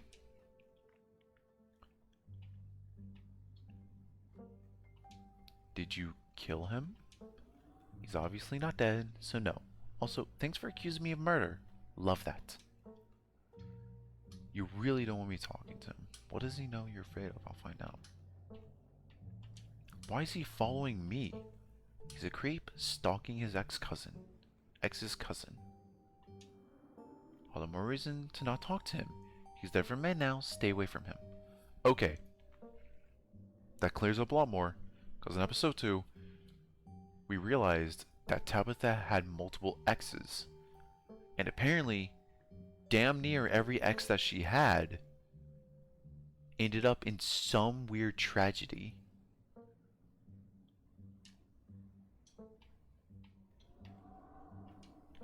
Why is he all gross? He's sick or something. Probably part of why he's being such a creepy weirdo now. I don't know if it's contagious, but I want to rule it out. So don't go near him. You really don't want me talking to him. What does he know that you're afraid of? I'll find out. I just know him. Please trust me when I say he's bad news. I'm worried about her. How did you know to call Sybil? What should I have called? The cops? I believe you've seen their competence on full display. Besides, I'm sure you heard that old woman talk. If anyone in this town would have known how to deal with a ghost, it'd be her, right? Ha-ha! Not that we need the help, apparently, but how was I supposed to know you were able to just talk a ghost into submission? Wait, did I? Huh? Okay, do you think Stella's okay, like, emotionally? She wandered up back there. I'm worried about her. Do you think Stella is going to be okay, like, emotionally? She wandered off back there. I'm worried about her. She's a pest, and like all pests, she has an uncanny way of bouncing back from things. She'll be fine. Alright, I think it's time for me to turn in. That's a good idea. I'll talk to you tomorrow. Don't keep poking around looking for trouble. You just have to make it to the funeral. 4 more days, that's all, and then the bus comes. After all this done, you can tell me what to do. I'll do my best. I like to stay in touch after all this is done, but got plenty of time to think that over. Anyway, night. See you tomorrow. Time to go to bed. You don't even notice yourself entering the guest room and falling into bed. Suddenly, you're just there, buried under your family's musty covers. Before your thoughts can drift away to nightmarish recollections of hours past, your phone buzzes on the nightstand. Hey, sorry I ran off earlier. Wound up in a really bad headspace. I care about you so much. Just need some time to get a handle on things. Oh yeah, also, forgot to mention Rifey. Um, yeah, we have a thing with Stella now, apparently. And maybe Avery? I don't know. That one's... Take all time, do you need to talk? I don't know.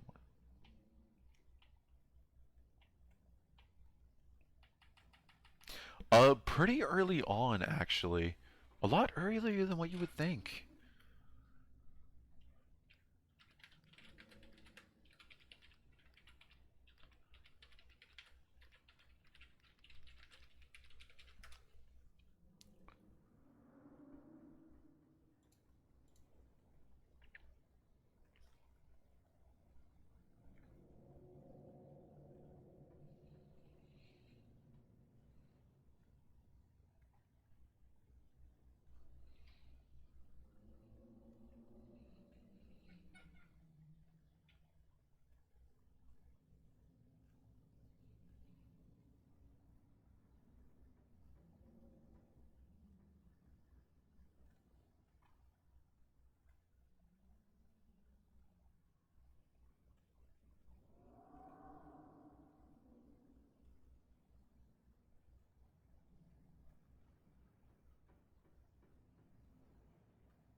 Okay, so after a quick little lookup, polyamory is not a thing in this game.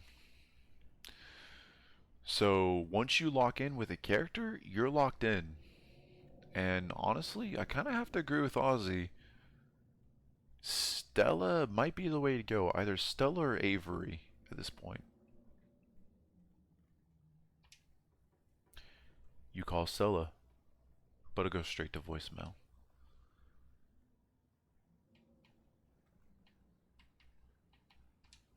I'm here if you need me. You put your phone back on the nightstand. It's Wednesday night. Nearly half a week has passed since you first arrived in town, and a little over half a week remains until the bus comes to take you home. The spirit of Charles Shaw Jr. has been put to rest, but disaster still looms over the town of Scarlet Hollow. Still, tonight was a good night, and you fall asleep with a gentle, well-earned smile on your face. Alright, we are going to save. I do think this is a good world state. If I do continue streaming, I might go grab more alcohol, but I'm not too sure just yet, because it is...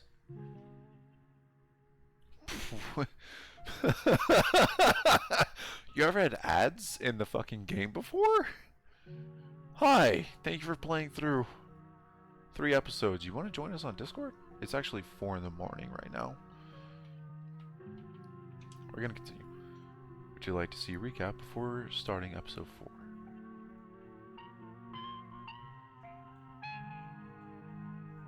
Wait, hold on a sec. What the fuck? That was weird. I saw your message through the stream, but not through the program to read messages.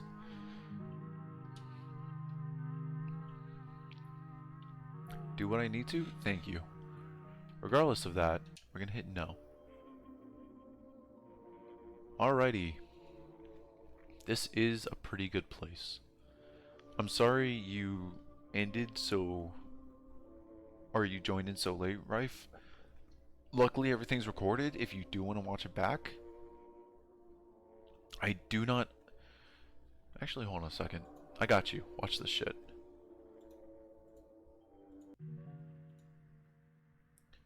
Continue.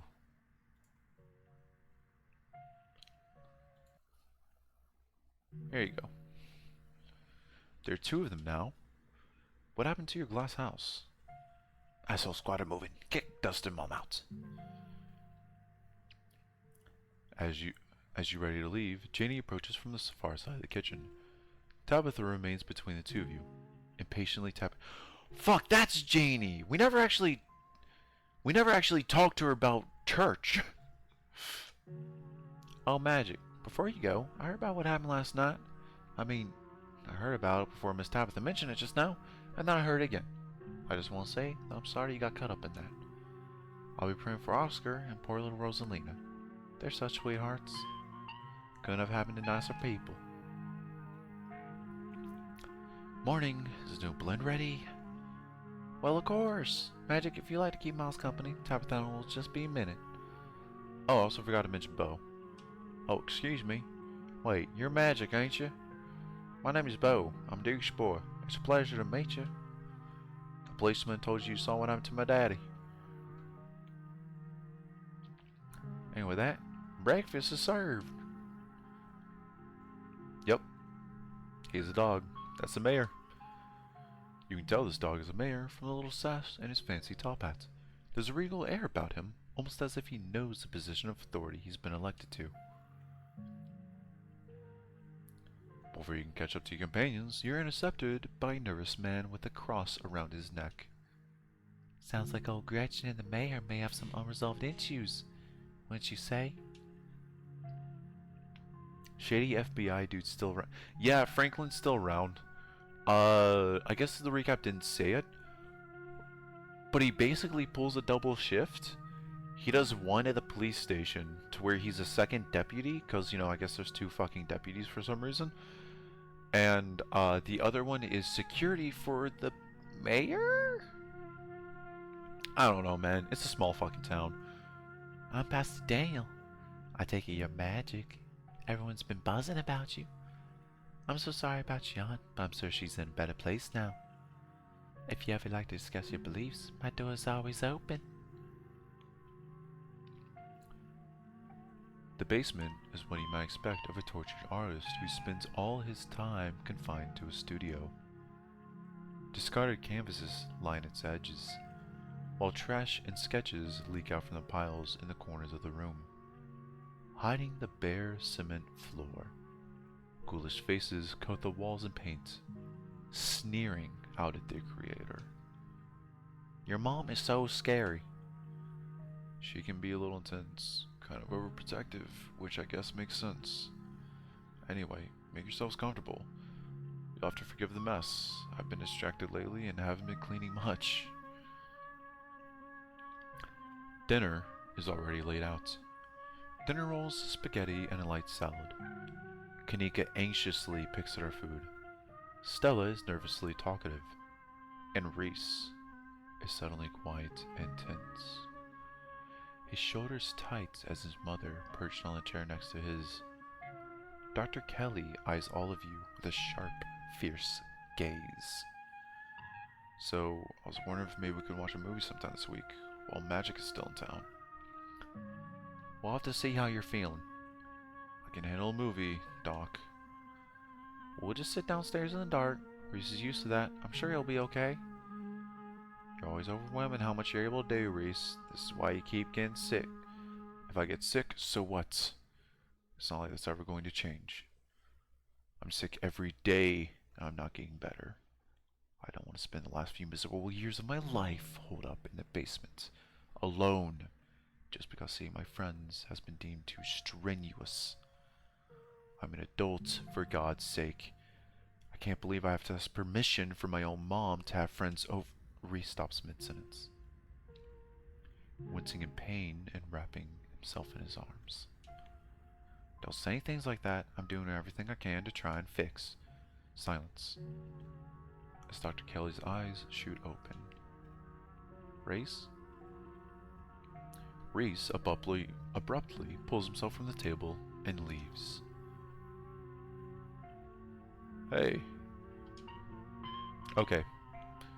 I know the music is really somber, and so far it's not been painting a picture, but Rifey, tell me this man's not a fucking bear. Like, look at him. Hey, you're just in time. Rosalina's situated in the back room. Alexis, Alexis is gonna keep her company while we hopefully get this all sorted out. Hey, hope I'm not too late. Have I missed any creepy paranormal stuff? Oscar and Kanika startle as the door swings open. Hold it! You're not taking my cousin along on any more of your little hijinks without me. Looks like a character from Dream Daddy? Yo, fuck. So before I get off stream, before this recap ends, if I'm thinking of Dream Daddy, that is the game that has. Give me one sec.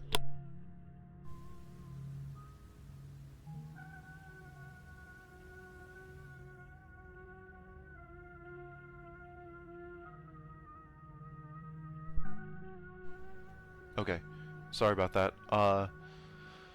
But yeah, Dream Daddy, if I remember correctly, is a game that has Ninja Sex Party doing it. That is like Aaron Hansen and Ninja Sex Party that kind of like sponsored it. Me and some of my friends started playing the game, and we started playing it together. And we took turns like voice acting different characters from that game. Hold on, is it the same one I'm thinking of? You just started it today? It's so good. Yes. Yes, this is. This is the game.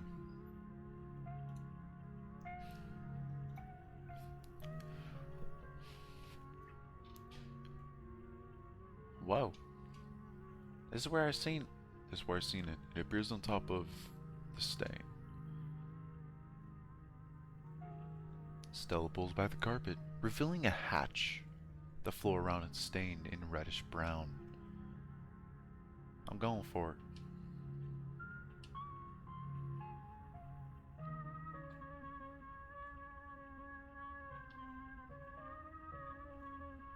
Wait, do you hear music? God, I hate these fucking figures. Movement stirs as figure cloaked in shadows rises to attention. Stella? There you are. I would have found you sooner, but the resident clearly doesn't want me here. He doesn't have the same issue with these miserable little parasites.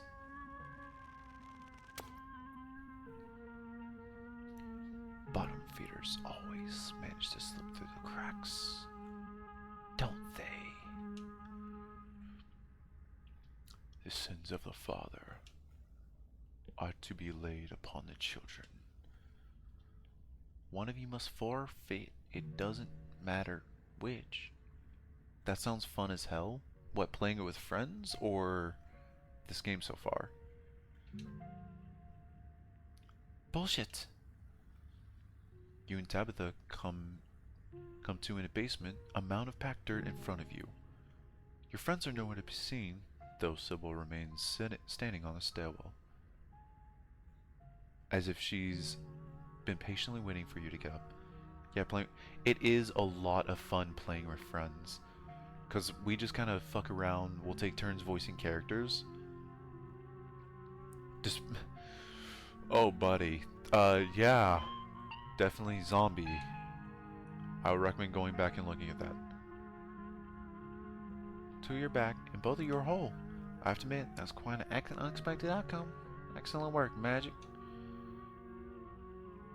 I'm so sorry, Magic. I don't think I can talk right now. I'll call you, okay? She hurries off down the road. Before I go, Sybil places a hand on your arm, holding you back for a moment. I'm sure you have questions after everything you saw tonight. But let's not get into it here. I think everyone could use a little rest and relaxation right now, yourself included. If you swing by the tea room sometime tomorrow, say early afternoon, you and I can have a little chat. I'll see you then, Magic.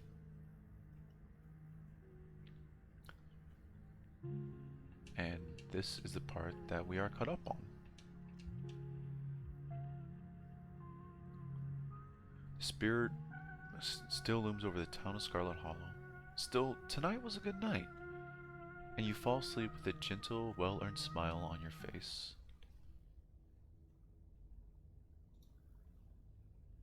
Actually, no, no, not gonna do that. I guess we do need a recap for part 3. Regardless, also this game seems like fun despite the zombie judge. Yeah, I mean, I really don't like being that guy. There's a few things I hate from content creators, and one of them is being like, "Oh, I'm gonna withhold information until you check back on my other videos." Whoa, I don't like that. So like, I try to give you as much context as possible, but like, there was a lot more. He's not a zombie judge. That is straight up Charlie, the paranormal ghost that was haunting Oscar. I'm sorry, I'm really not trying to chill out and just say, hey, go watch the last fucking 2 hours and like maybe 50 minutes before the recap started happening, but like, it was a lot. Day 3 was packed with shit. Regardless, with that being said, as always, thank you to everyone that joined, and thank you to everyone that participated. This has been fun. Uh, I am going to have to figure out a schedule for next week. The schedule will be posted in the Discord, which you can find down below on the picture of the skeleton, of course, your favorite Skelly streamer. Or not, whichever one, honestly. Regardless, that being said, hopefully you have a great night, and hopefully your night goes well. Bye bye!